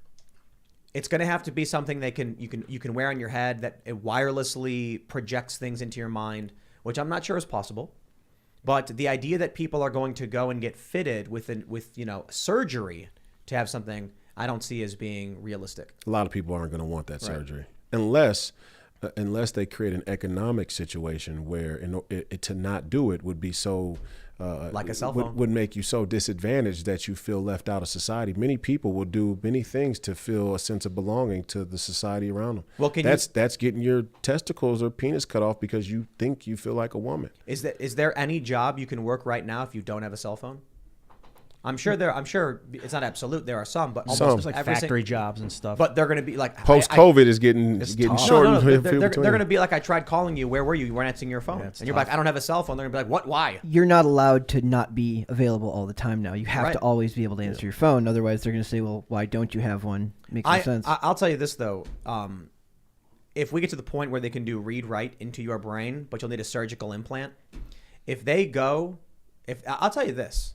If they went right now and said, Neuralink is available to surgical implant, it costs $2,000, lasts you for life, and you can physically experience X-Men, Skyrim, Elden Ring, whatever, you're going to have millions of young men outright being like, save me from this. I don't want to be here anymore. This sucks. I don't know about young women. Because they're what we see with Instagram, they're much more motivated by social behaviors. Men would be like, just get me away from it. I don't want to deal with it anymore. A lot of gameplay footage on YouTube, and one of the guys that I watch in particular is like, sign me up. Number one, I'm first in line. Get me in there because he's games for a living. That's right. The whole problem with this is that we've created a culture where people don't see any value in suffering or hard work or that's right. And as an athlete, it just offends me. I just can't get beyond it. It's offensive. I'm like, guys, I hear you, bro. You have to love the process of working hard, putting some sweat and some time and some energy and commitment into something and seeing the result. That's beautiful. I think like along with what you were saying, Brett, that the love, the joy that is lost when you're medicated. Yep. Like I was just for the first time saw this article from The Guardian, microplastics found in human blood for first time. This is from like 4 days ago. You're talking about like being drugged by our own refuse. I don't know if you consider that a drug at this point, but if it's in your blood and it's not a food, then...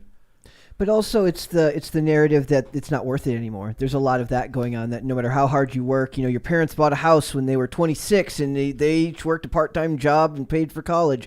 And the idea is now that no matter how hard you work, the system is rigged against you, and hard work is actually seen as a negative because it's almost like you're a sucker. You're buying into the system. I think they want you to feel that way. That's what I'm saying. They want you. That's a narrative that they've spun very, very well. Corporations want you dependent, so you buy their products. Government wants you dependent, so you give them their votes.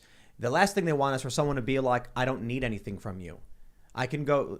I think one of the things that greatly benefits me throughout life is that I don't really have anything to lose. Now, granted, if I have a family, that's where they get people. They go after your family, your kids, your wife, or otherwise. But for me, it's like, I've experienced hardship to the point where it doesn't scare me. Yeah. Without anything left to lose, you have the opportunity to explore and then eventually stumble upon better opportunities, take bigger risks, and go for these things. They want you to feel like if you lose your job, you're screwed, you're done, your life is over. That's not true. Well, and that's the motif. Again, from a spiritual standpoint, that's the motif of heaven collapsing for people. When heaven collapses for you, the idea of a heaven, of a paradise, of something to look forward to, all you have left is the here and now, which makes all your action and your entire that creates anxiety and despair because the here and now is fleeting, and we all know it. We grow up knowing it. We were born with the intuition that the here and now is going to be short. and potentially cruel and unfair. And yeah, that would make somebody anxious and depressed. And then we get into dopamine hits and instant gratification, and the fact that people don't live for farther out; they're living just from one hit to the other, whether it's social media, whether it's drugs. But they don't see it. They don't see it as a lot of people don't see it as this sort of if you put up on the screen somebody who was just addicted to crack, right, and they just couldn't help to have to do crack, and just how that desperation will look on a TV screen. People who are using social media and this tech this way don't see themselves in that regard at all. Nope. I read this article in a skateboard magazine as a kid. I could be misremembering, but it was called "What Now?" And Brett will totally get this because you skate. Well, you blade, but this was a skateboarding magazine, but same thing in this regard. It said, you're a skateboarder and you've decided to do some kind of trick down a set of stairs, and you fight for it, and you fail, and you try again, and you fail, and you fail, and you fail. And every time you fail, you're getting frustrated, you're getting tired. Maybe you leave, maybe you come back. But sooner or later, you land that trick. And for a few seconds, it feels really, really good. It's the greatest feeling in the world. But then a few seconds later, it's gone, and you think, what now? You chase after this thing that you can never actually hold on to. And I think, one of the things that's greatly benefited me in life is skateboarding, because I've always known that. I've always known there is no such thing as more. There's just doing. That's why I like making movies over making theater. I used to do a lot of theater, and it was lost. After the show was done, there was no record of it, and I forgot how I felt when I was doing it. But man, when you record it on a camera, it's there forever. But it's the feeling. It's the feeling in the moment, because we film all the tricks that we do. But Yeah, it's right. When you're done, you kind of What it is. now? Yeah, what now? I've done that. You don't get the same dopamine hit from doing the same thing as you did the first time you finally got it. We would turn it into profiles where I would plan out sections like 20, 30 tricks out at different spots that I knew all of them. So you have a list of stuff to go down to, and then you get into editing. What song are you going to use? I would plan stuff out. I would timeline it so I knew this trick will be in slow motion here because of this part of the song here. And that is part of a longer, more artistic process. But that's a beautiful thing that does work in a longer term sense than something that's more immediate. So it takes an immediate activity but makes it a much longer process. That's, I bring this up because think about this. If you're good at your craft, and skateboarding is the easiest thing for me to use. You learn how to kickflip. It's a basic trick. You smack the board down, jump in the air, the board flips under your feet, you land it. You feel really, really good. You finally did it. But eventually, it's second nature. You can just do it. Yeah, you feel good sometimes. Landing a really great kickflip. I've been doing kickflips for 2.5 decades. It does not feel the exact same. I remember the first heel flip I ever landed. I fought for it. And after a couple of weeks, I was getting them perfect, and I'm like, this is amazing. I earned this. And every new trick I learned was a struggle and a battle, and I had to figure it out. And it's still true to this day when I skate or blade. But imagine you're in the metaverse. That's gone. Yep. You will just literally click, and you've got it. Nothing tactile about it. Imagine how insane you'll go chasing after a dragon when you're 1,000 times faster at reaching these milestones than you would have been. Your in real brain's life. going to fry. Exactly. You're gonna go into. People are going to go insane. Yep. So Clinically, like schizophrenic psychosis. Insane. I think you will be surprised. That's at what the people mental will health become. crisis I had the intuition toward And then 10 if years they're ago. on antidepressants I'm when they saying go this. in, I mean, imagine how You're what going a to see struggle people, that could be. when people live in the metaverse, they'll still have to come out. Eventually, in a couple decades, there'll be a dude wearing a corn costume, juggling corn as he rides a corn unicycle, and you're like, what is this? And in his personal metaverse, he has constantly chased after something that's evolved into some weird corn reality. And it seems ridiculous because you're like, how could someone go from being a regular person to being, this like corn juggling corn suit guy? Yeah. Because in the metaverse, the distance between dopamine hits is microscopic compared to the real world, and you can reach infinite levels of pushing your brain into crazy places. It'll disconnect you from reality really fast. I mean, I already. But they believe. I think a lot of these technocrats that sit above our society right now really believe that if they push the human, first of all, they have a hyperinflated sense of their own cognitive ability, I believe. And they believe that if they push the human mind to that point, that there's some evolution on the other side that's going to be, a paradise of sorts. It's just naive. It's naive. It's reckless. It's at least, at minimum, it's naive and reckless. It could be malicious too. And it's like you will end up losing it because like I've done, like you talk mental health, I had a whole series of videos where I would do skating segments, 1 minute a day of different tricks, and I would do a voiceover segment where I would talk about what I was going through either to film those tricks or what I was going through that day. And one of the segments that would continually reoccur is days where I got stuck on my phone and I get doom scrolling through whether it's Twitter or TikTok or Facebook or Instagram. Thank God most of those are gone. All I have is Instagram now. Like, and I was like, I have to get out of the house. I have to go into the physical world and go do something that requires tactile function. Yeah, and then I would be like, I would feel 10,000 times better in a way that no drug could have ever done, all just by going outside and feeling my physical, being in the world. I just want to let everybody know that almost every day I go out and tear up some grass with my hand and then feed it to the chickens. So it's like people tweet at me like, touch grass, Tim. It's like, yo, I have chickens. You can hear me yelling on our Chicken City stream. I'm like, chickens. But it's back to that physical world. Yep. You keeping yourself anchored in that physical world. I mean, I just like yelling at chickens. I think the trees not like heal mean you. yelling, but just like like getting their attention and waving at them or something. So, Andrew Huberman was saying every human should look outside for 15 minutes a day into the horizon.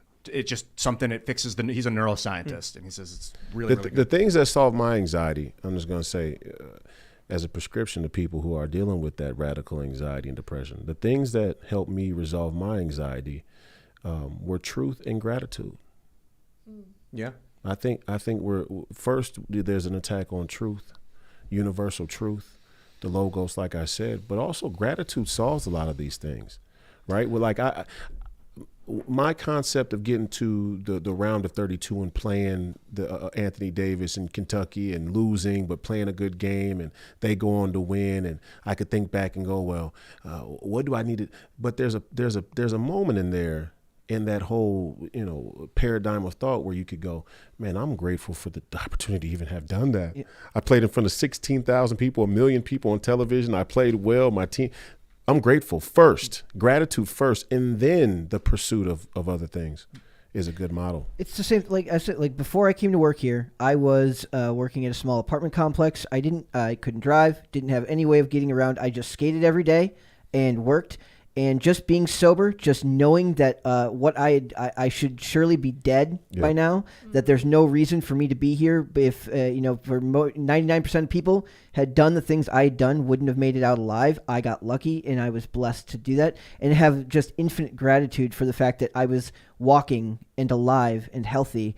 And a lot of people can't seem to manage to find that when they're, you have to look not just where you're going, but where you came from. And if where you came from was something so debilitatingly awful, that you need to look at where you are now. You choose to be happy. Yeah. Yes. Some people don't. I'm not saying, depression and mental illness don't exist. Definitely not. I'm saying for a lot of people, I hear these stories and they just talk about how their life's so miserable. And I'm just like, when you wake up, it's within you to be grateful and happy and to look for the good or look for the bad. And more particularly, it's up to you to choose what food you put in your stomach, because that's going to drastically alter your state of mind. That's true, too. That's one of the first things I always say. I just want to point out, man, like when we order a bunch of pizza and then I just eat several slices. You feel like shit? Feel bad.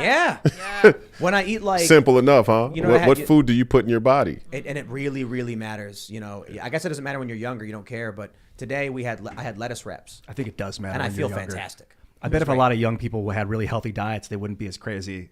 Check this out. We did ground beef, peppers, onions, cheese, and...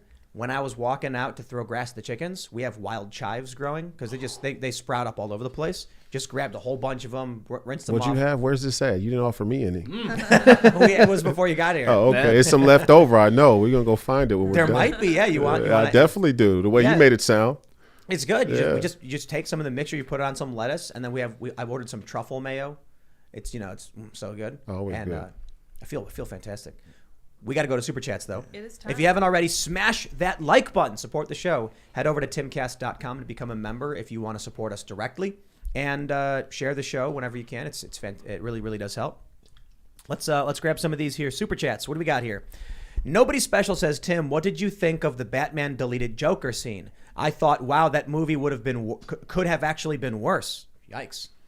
Did you guys see that? Yeah. It's the scene. The scene is beautifully shot. Absolutely fantastic. Sure, shot beautifully. I don't really like Barry Keoghan as Joker. I think they should leave the Joker off the off the ballot for at least 5 movies. They don't need to keep going back to that character. They have no idea what they're doing with these movies. And I'm like, please, like, they're just beating Batman to death. And I'm like, stop. Just stop. There's so much good writing in the Batman comics, and they just keep just pulverizing. It's like, Yeah, Bane did such a good job. They just can't stop. And they keep overusing Batman anyways. I think he's overused. Totally. Superman, too. 63% of DC comics are all, almost every DC like survives on Bat Family sales. So Iron Man too, man. It's Can gross. I just throw in that I really would appreciate if they redid the Green Lantern and made a decent movie out of Yes. the oh, first yeah, Yeah. John Stewart, Green Lantern. That original Ryan Reynolds, and I like Ryan Reynolds, but that Ryan Reynolds Green Lantern movie was He doesn't like that movie absurd. either. I know he does. I bet he doesn't. No. That was completely absurd. have you seen The Atom Project? No. It's on Netflix. I thought it was good. I don't think it was Lord of the Rings or anything. I give it a C+, B-. We reviewed it. I loved it. I was like, to me, it's one of those things where movies today I'm so hyper focused on hating the agenda that gets driven into most of these films that when I just get like a general family film with nothing offensive label as far as like agenda being just shoved into it, I'm like, that was fantastic. So like 10 years ago, it'd have been like a B- or a C+. I'm like, A-. Yeah, that was fantastic. Yeah. This is a really good super chat, actually. Rilo says, if Ketanji Brown Jackson can't define woman, how can she define the 19th Amendment? The reason why that's a really good question is the 19th Amendment affirms a woman's right to vote. But if a trans woman is a woman, then women already have the right to vote. Yeah. Boom. They How- need it. I Just mean, get rid of it. would you lose the right to vote if you transitioned? You wouldn't. I This think is that really interesting. we need to make trans woman a word and trans man a word, I guess, because they're just different things than man and woman. Trans man, trans woman, they're just different things. They're different definitions. Let's go with it. Move on. So it says the right of citizens of the United States to vote shall not be denied or abridged by the United States or by any state on account of sex. That's very interesting. That means so the amendment doesn't actually say man or woman, which would mean that based on today's logic, women always had the right to vote. Which Always. means that the entire suffrage movement, where the neoliberal women went to black women and said, hey, the black man got the right to vote before you did. Let's go after him. Yeah. That goes out the window. The suffrage movement They don't talk about that. Takes a hit. Yeah, right there. they don't want you to know about that. Oh, that the white woman went, that black man got the right to vote before I did. That racism played a big role in Yeah. the suffrage movement. Yeah. I mean, look, I think women should have the right to vote. I Absolutely, think everybody yeah. should, but definitely. And Planned Parenthood, racism played a huge role in the formation of Planned Parenthood. You know what, man? It's funny that they say the truth is right wing. Or I'm sorry, well, they're effectively saying it. They'll call you a liar. Yeah. They'll say you're right wing, but if you tell the truth, they'll call you right wing. They'll call you conservative, even if you're not. Yeah, I don't know. Welcome to the modern era. I don't even know where the political spectrum's all over the place now. You know that. I mean, there's plenty of people who are traditionally liberal who have just been pushed over to the right wing by default by a far left manic. Or the right wing has been pulled to encompass people who are liberal. Yeah, I would have been considered a disaffected liberal who became more libertarian, at least more like minimize the state.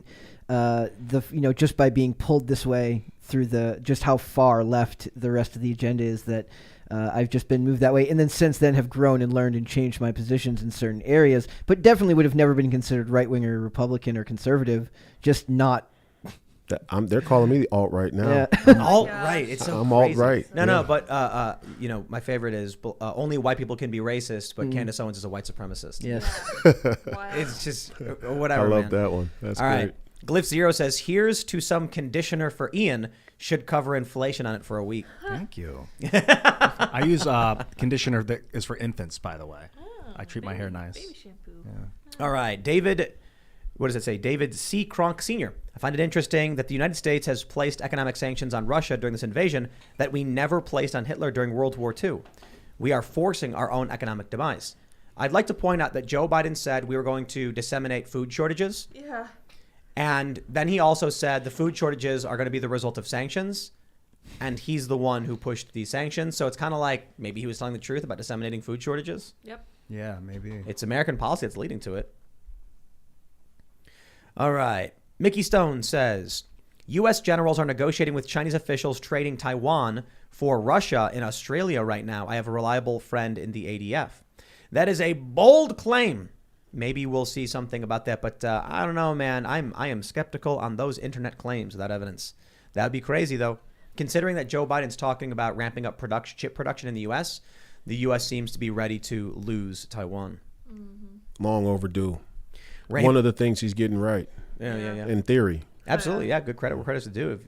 Raymond G. Stanley Jr. says all roads seem to lead to white liberal women. Yep. It's suburban white women who voted for Joe Biden. They were the big swing.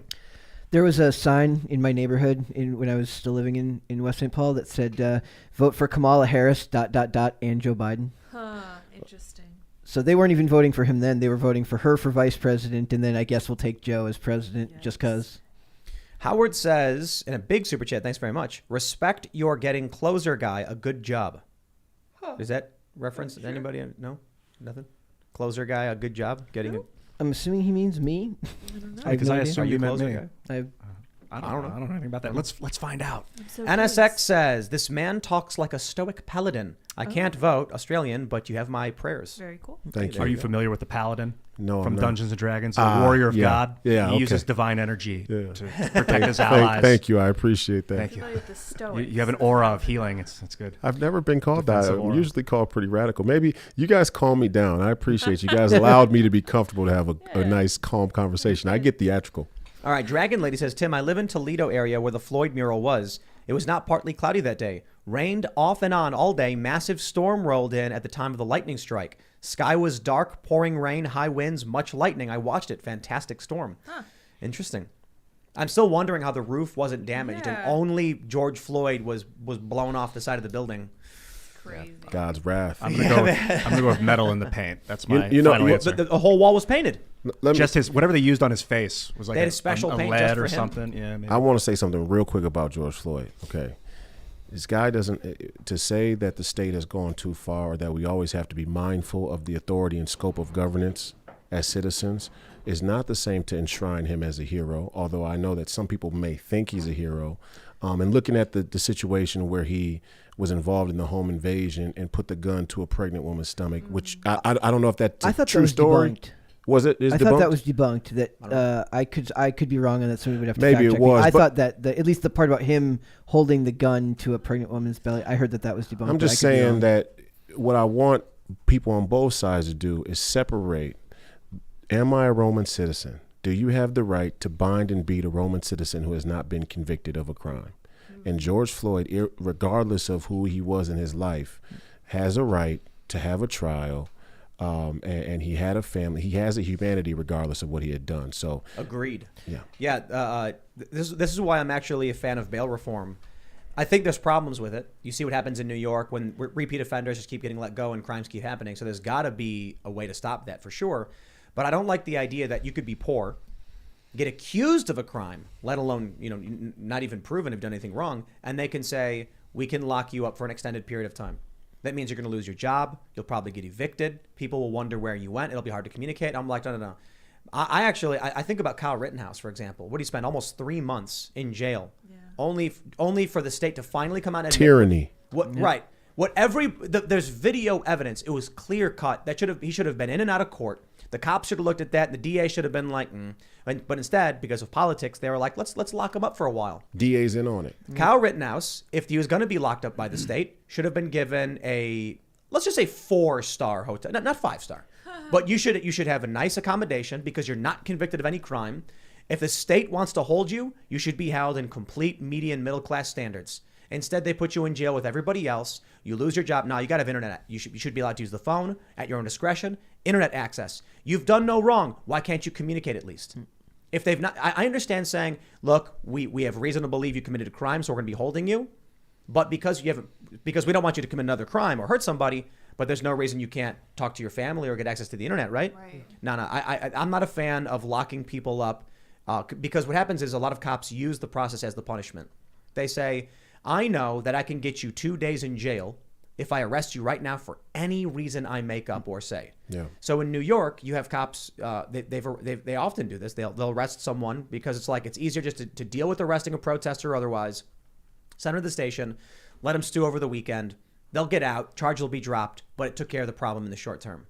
I think that's terrible. The state should not be allowed to do this. But hey, look, New York is run by Democrats who appoint Democrat cops who do these things to themselves, and I don't live there anymore for that reason. And it's not just the Democrat. That's a bipartisan problem, I think. Definitely. The prison system and the criminal justice system, but the prison system primarily, is the lowest rung of the military-industrial complex. Law enforcement and police are the second lowest rung, and it goes up to geopolitical warfare and conflict after that. And when we were downstairs talking, the first thing I mentioned is like, and the Minneapolis Police Department has always been known as being extremely corrupt, and we knew that from the beginning that was always a problem. There's a cultural consensus for people who live in Minnesota about the police department there. Yep, absolutely. All right, Jay says, I agree with Ian. Despair is strong right now. While I don't have a path, I am still walking. Hope is never dead. Mm-hmm. Keep walking. I think fixing your diet up is a big key of this path. You'll be okay. I like this comment. Mike S. says, it is a travesty that this man is not a leader in this world. We need to replace the spineless cowards in the establishment with people like this. Thank you, sir, for running, and good luck. Thank you, brother. I would just like to say, he is a leader in this world. You don't got to be in politics to be a leader. True. But, having political power would be great if you had good leaders. You know what I mean? There's been a dereliction of duty from people who are capable, let's say, of being transformative leaders in the political realm. And look, I'm still 30 years old. I'm in the middle of a pro mixed martial arts career. My debut was on December 10th. I lost a 3-round decision. Yeah. Wow. Yeah, I fought on LFA on the Fight Nice. Pass. So I've transitioned to pro mixed martial arts, and I plan to continue to keep fighting. But none of our personal pursuits right now in this time of crisis should have us abnegate our duty to society. And that is the crux, I believe, of the fruit of an idea like nationalism. It puts constraints on the individual's ambitions, and it anchors us in charity in a Christian way and says the order of charity is local. Do you have a podcast right now? No, I don't. That would be good. Thank you. So when you're talking about the order of charity being local, meaning that you want people to help out within their own community, and that's more important than people who start to rely on the state because they feel like they're not connected to a community to help them. Yes, that too. But I mean that the order of charity and Greco-Judeo-Christian values is myself first, then my family, and then my immediate community. What the neoliberal globalist movement is trying to reorder the charity to say, send money for mosquito nets in Africa for malaria. And it's just so disconnected. Again, it makes it so people aren't anchored in the reality and facts and truth in their immediate life. It's like those. It's a trick. It's a 3-card Monty. It's like those people who I was like, I wish I could pay more taxes. Like I would pay more. I don't mind paying taxes at the pump if it means that we help the Ukraine. Yeah, it's actually offensive. And you can pay more taxes. I don't think the IRS can stop you from paying more, right?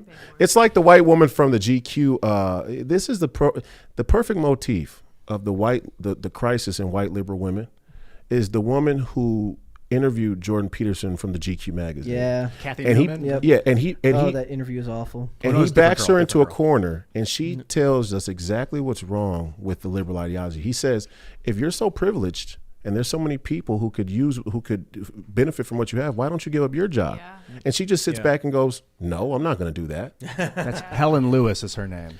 All right. Randy DeVell says, get him on Joe Rogan. Great podcast. We need more men like this, Republicans and Democrats.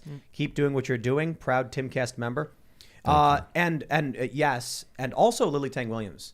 But Yes. that's just that only happens if Joe knows who they are, because I certainly don't hit him up and be like, Alex Jones said the same thing when I was on his podcast, and shout out to Joe Rogan. I think what he's done is incredible. He stood in the breach too, and I'm a huge fan. I saw you first on Rogan, and then I started watching your stuff. So yeah, shout out to Joe Rogan. He's a good dude, man. That's my eternally Yes, grateful sir. to Joe. That's Oh, my man. N-word. I don't want to get you guys' episode brought down, but I love that Adesanya soundbite. That's my N-word. I love that. All right, let's see. Chris Does Stuff says, Tim, have you had an out-of-body experience? No. Have you, Ian? No, I've had lucid dreams where where I was like flying around. I say I'm flying, and then all of a sudden I'm flying and stuff like that. Almost, I would say there came a point in my life where basically every single dream I have is lucid. Oh, that's awesome. Yeah. What about you guys? Have you had out of body experiences? My first panic attack came from smoking marijuana. And it was a massive panic attack. And I just was watching myself walk around. I thought I was going to die. And, somehow I was able to call my grandfather came through. I didn't want to call my mom because where I'm from, your mom's beating you for sure. Grandpa was a little bit more amenable. So I called him, but I don't even remember how I was able to manage that because I was so disordered. And I was like watching myself walk around. So yeah, anxiety attacks often feel like that. Yeah. So for lucid dreaming, just to clarify, there's techniques you can do. So there's something, I think it's called like walking into a dream or something like that. It's where you basically just use your imagination as you start to fall asleep and then basically trigger what the dream is or something like that. There's also other things you're supposed to do. You keep a dream journal. You wear something consistently on your wrist or whatever that you check. That way, when you're in a dream, it doesn't behave a certain way. You instantly get snapped out of you instantly become lucid. There's a bunch of things that I've done just like a long time ago that became second nature. And now it's like I'll fall asleep and then all of a sudden I'll be like, oh, I'm dreaming. I was having a lucid dream and I knew I was awake, but I was asleep dreaming on a pirate ship. And I started to breathe out too much and the dream started to shake like Inception, like the entire reality started to rip apart. I was like, oh, it's an oxygenation issue or like a carbon dioxide issue. There's something about the breathing. Yeah. We need a dream master in here. All right. Dawn's Herald says, in regard to the temptation of Neuralink, quote, the devil doesn't come dressed in a red cape and pointy horns. He comes as everything you've ever wished for. That's what I thought. Boom. Yeah, dude. Life, you need, in the Matrix, I said this, humans need struggle.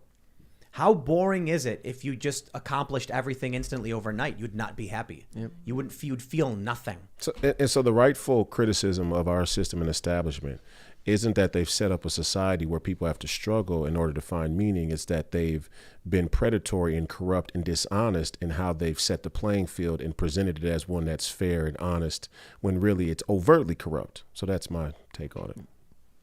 All right. Darius Harvey, he just says, good show. Thanks for the super chat. Let's see. Carpe Diem says, hats off to Lauren Southern for getting a ban on Twitch by replaying a debate she had with Destiny. Wait, really? Did that happen? Destiny's banned. Wow. Life, I think. Wow. Oh my gosh. No. Twitch bans are like temporary. Everyone's always like, you got banned, you got banned. Solidly banned, I think. He got banned before of the Kyle Rittenhouse thing, and then they let him back on. There was a good super chat I wanted to read. Oh, here we go. Florida Man says, Tim said he doesn't fear losing everything, but you have created so many meaningful connections that even if you lost everything, you would have a social safety net. I think that means you've made it. I can certainly understand and respect that, but I would just point out the reason why I'm never really scared of losing everything is because I have witnessed people make $200 a day sleeping, literally going downtown Chicago and going to sleep. And then people just, I remember, just the guy, I knew this guy woke up in a Folgers can full of cash. And he was like, yeah, I make about $200 a day. And then he bought heroin with it. It was messed up. But $200 a day. And 7 days a week. Well, I don't think he sleeps, but he would just sleep. It's the craziest thing. So he would do whatever his thing was. Then he would go to bed at like 9 in the morning on the corner of somewhere in downtown Chicago. And then he'd wake up after a few hours with a can just full of money. That's almost $5,200 a month. That's a lot It's of a lot money. of money. Well, I don't know if he's doing it 7 days a week, but yeah, he said. So when I saw him, he had 184 something in a Folgers can, just full of change and bills, and he walked into the bank and he poured it into their sorting machine, and then he deposited it. And he was like, yeah. And then I was like, man, you're making a lot of money. He goes, yeah, but I do a lot of heroin, so like, yeah. And I was like, dude, that sucks. Yep. And that's why he's sleeping outside, because it's. But I was like, have you thought about getting clean and getting a job? And he's like, I make too much money. Mm-hmm. So my point with that is, I have seen American, compassion, and it is there is copious amounts of it. People will just give you money. I tell people all the time, you stand on a street corner and say the word cheeseburger and nothing else. Yep. Eventually someone will either hand you cash or a cheeseburger. I'm not even kidding. Like someone will walk into McDonald's and grab one and walk out and be like, here you go, buddy, because it's a dollar or two, right? Yeah. Because people in America really are they're really nice, at least in the real world.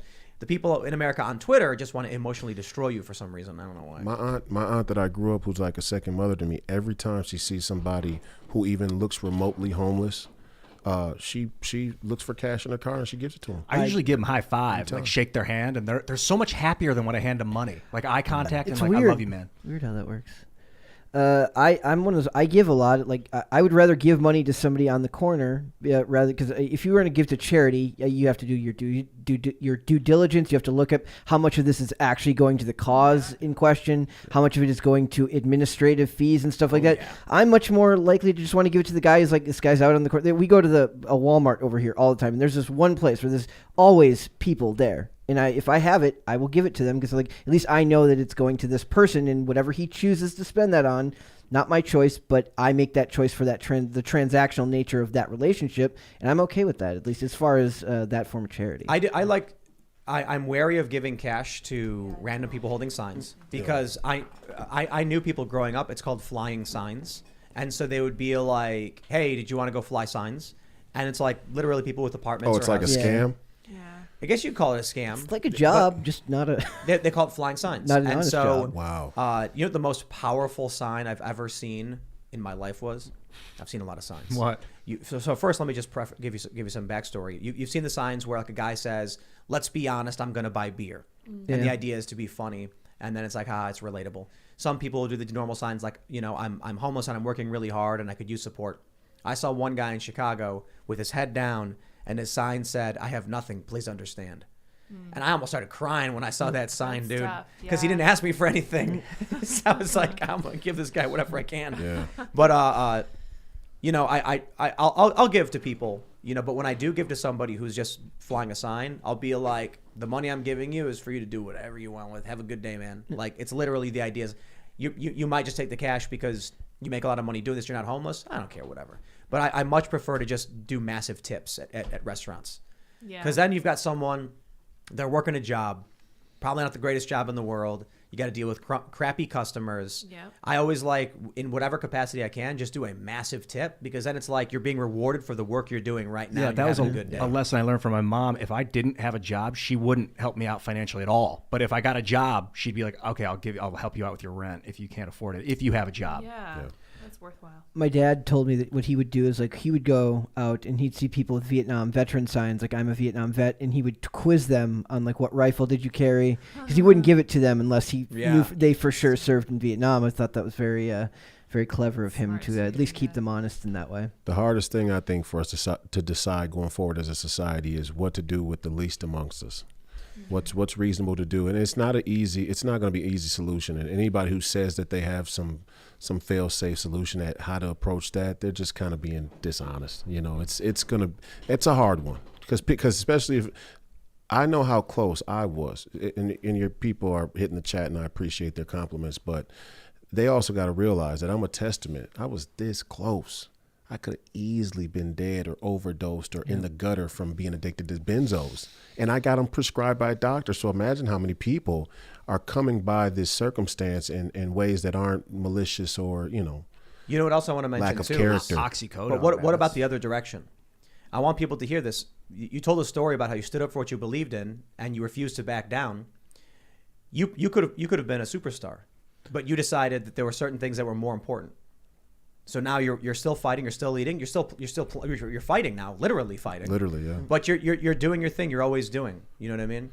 There are a lot of people that I'm willing to bet a lot of people told you to shut up and dribble. Oh, the entire liberal establishment. Yeah. That's the ironic part. Yep. From root to branch, the entire liberal establishment said, "You're too smart for your own good. If you just play, you'll have more leverage to get them to do what they should do." And yeah, I mean, it's I just gave them the finger and said, let's play the long game. Let's play the long game in my life, and let's play it in the eternal and see who wins. I think you're doing well, man. Did you have a moment, like a flexing moment, where your mental health, like just something changed? Yeah, it was telling the truth and having gratitude. But the thing, you found the right path. but it started early, right? The only snag I had in there is that I was still tied to my material dreams, and that I thought I could salvage something with the NBA and have that career. But I got to a point where I realized that we are antithetical. Our energy, our I don't say energy in a fake woke way. I mean, like, the momentum of where we're headed is antithetical.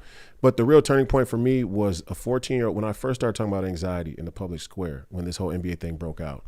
A 14-year-old girl who I thought said she was a 14-year-old girl out of New Jersey, sent me a message on Twitter and said that she was a cutter, that she had cut herself, and that me talking about mental health in the public square gave her hope. And I took that to a conversation with David Stern and said, these are the people that you are obligated to. These are the people that you're obligated to spearhead this movement for, and be honest. And he scoffed at it. And from there, we were mortal enemies.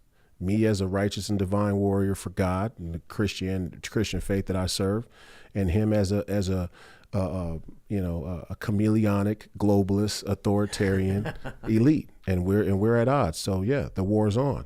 Right on, man. All right, everybody. If you haven't already, smash that like button, subscribe to the channel, share the show with your friends. That's the most powerful way to help, because if everybody shared the show, we'd be bigger than CNN overnight. Truth be told, I think in many ways we are bigger than them, but they have a massive YouTube channel. So let's get out there, and if you guys want to support us, that grassroots marketing is powerfully effective. You can follow the show at Timcast IRL. You can follow me at Timcast. Royce, do you want to shout anything out? RoyceWhite.us. That's our campaign website. You can also follow me on Getter and Substack. I appreciate it, man. Thanks for having me on. Thanks for coming. Godspeed. Absolutely. Yeah, thank you.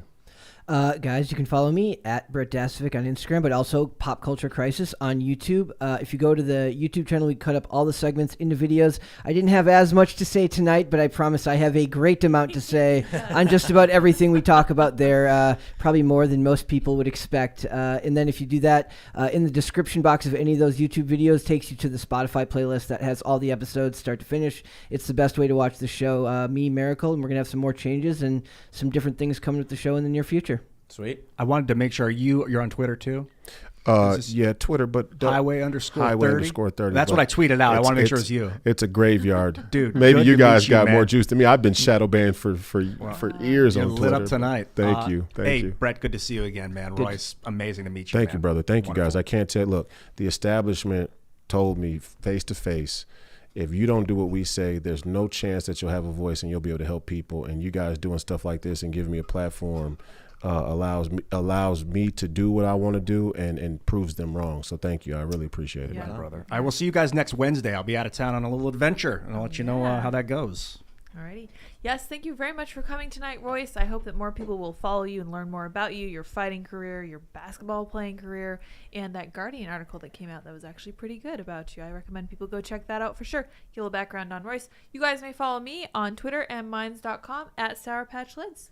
We will see all of you guys. Well, actually, you can go right now to youtube.com/Chicken City if you want to Yeah. see some sleeping chickens and a bunch of new babies just hatched. And we have the vlog going. The vlog is back up at youtube.com/CastCastle. So check that out. And other than that, we'll see you all on Monday. Thanks for hanging out. Bye, guys.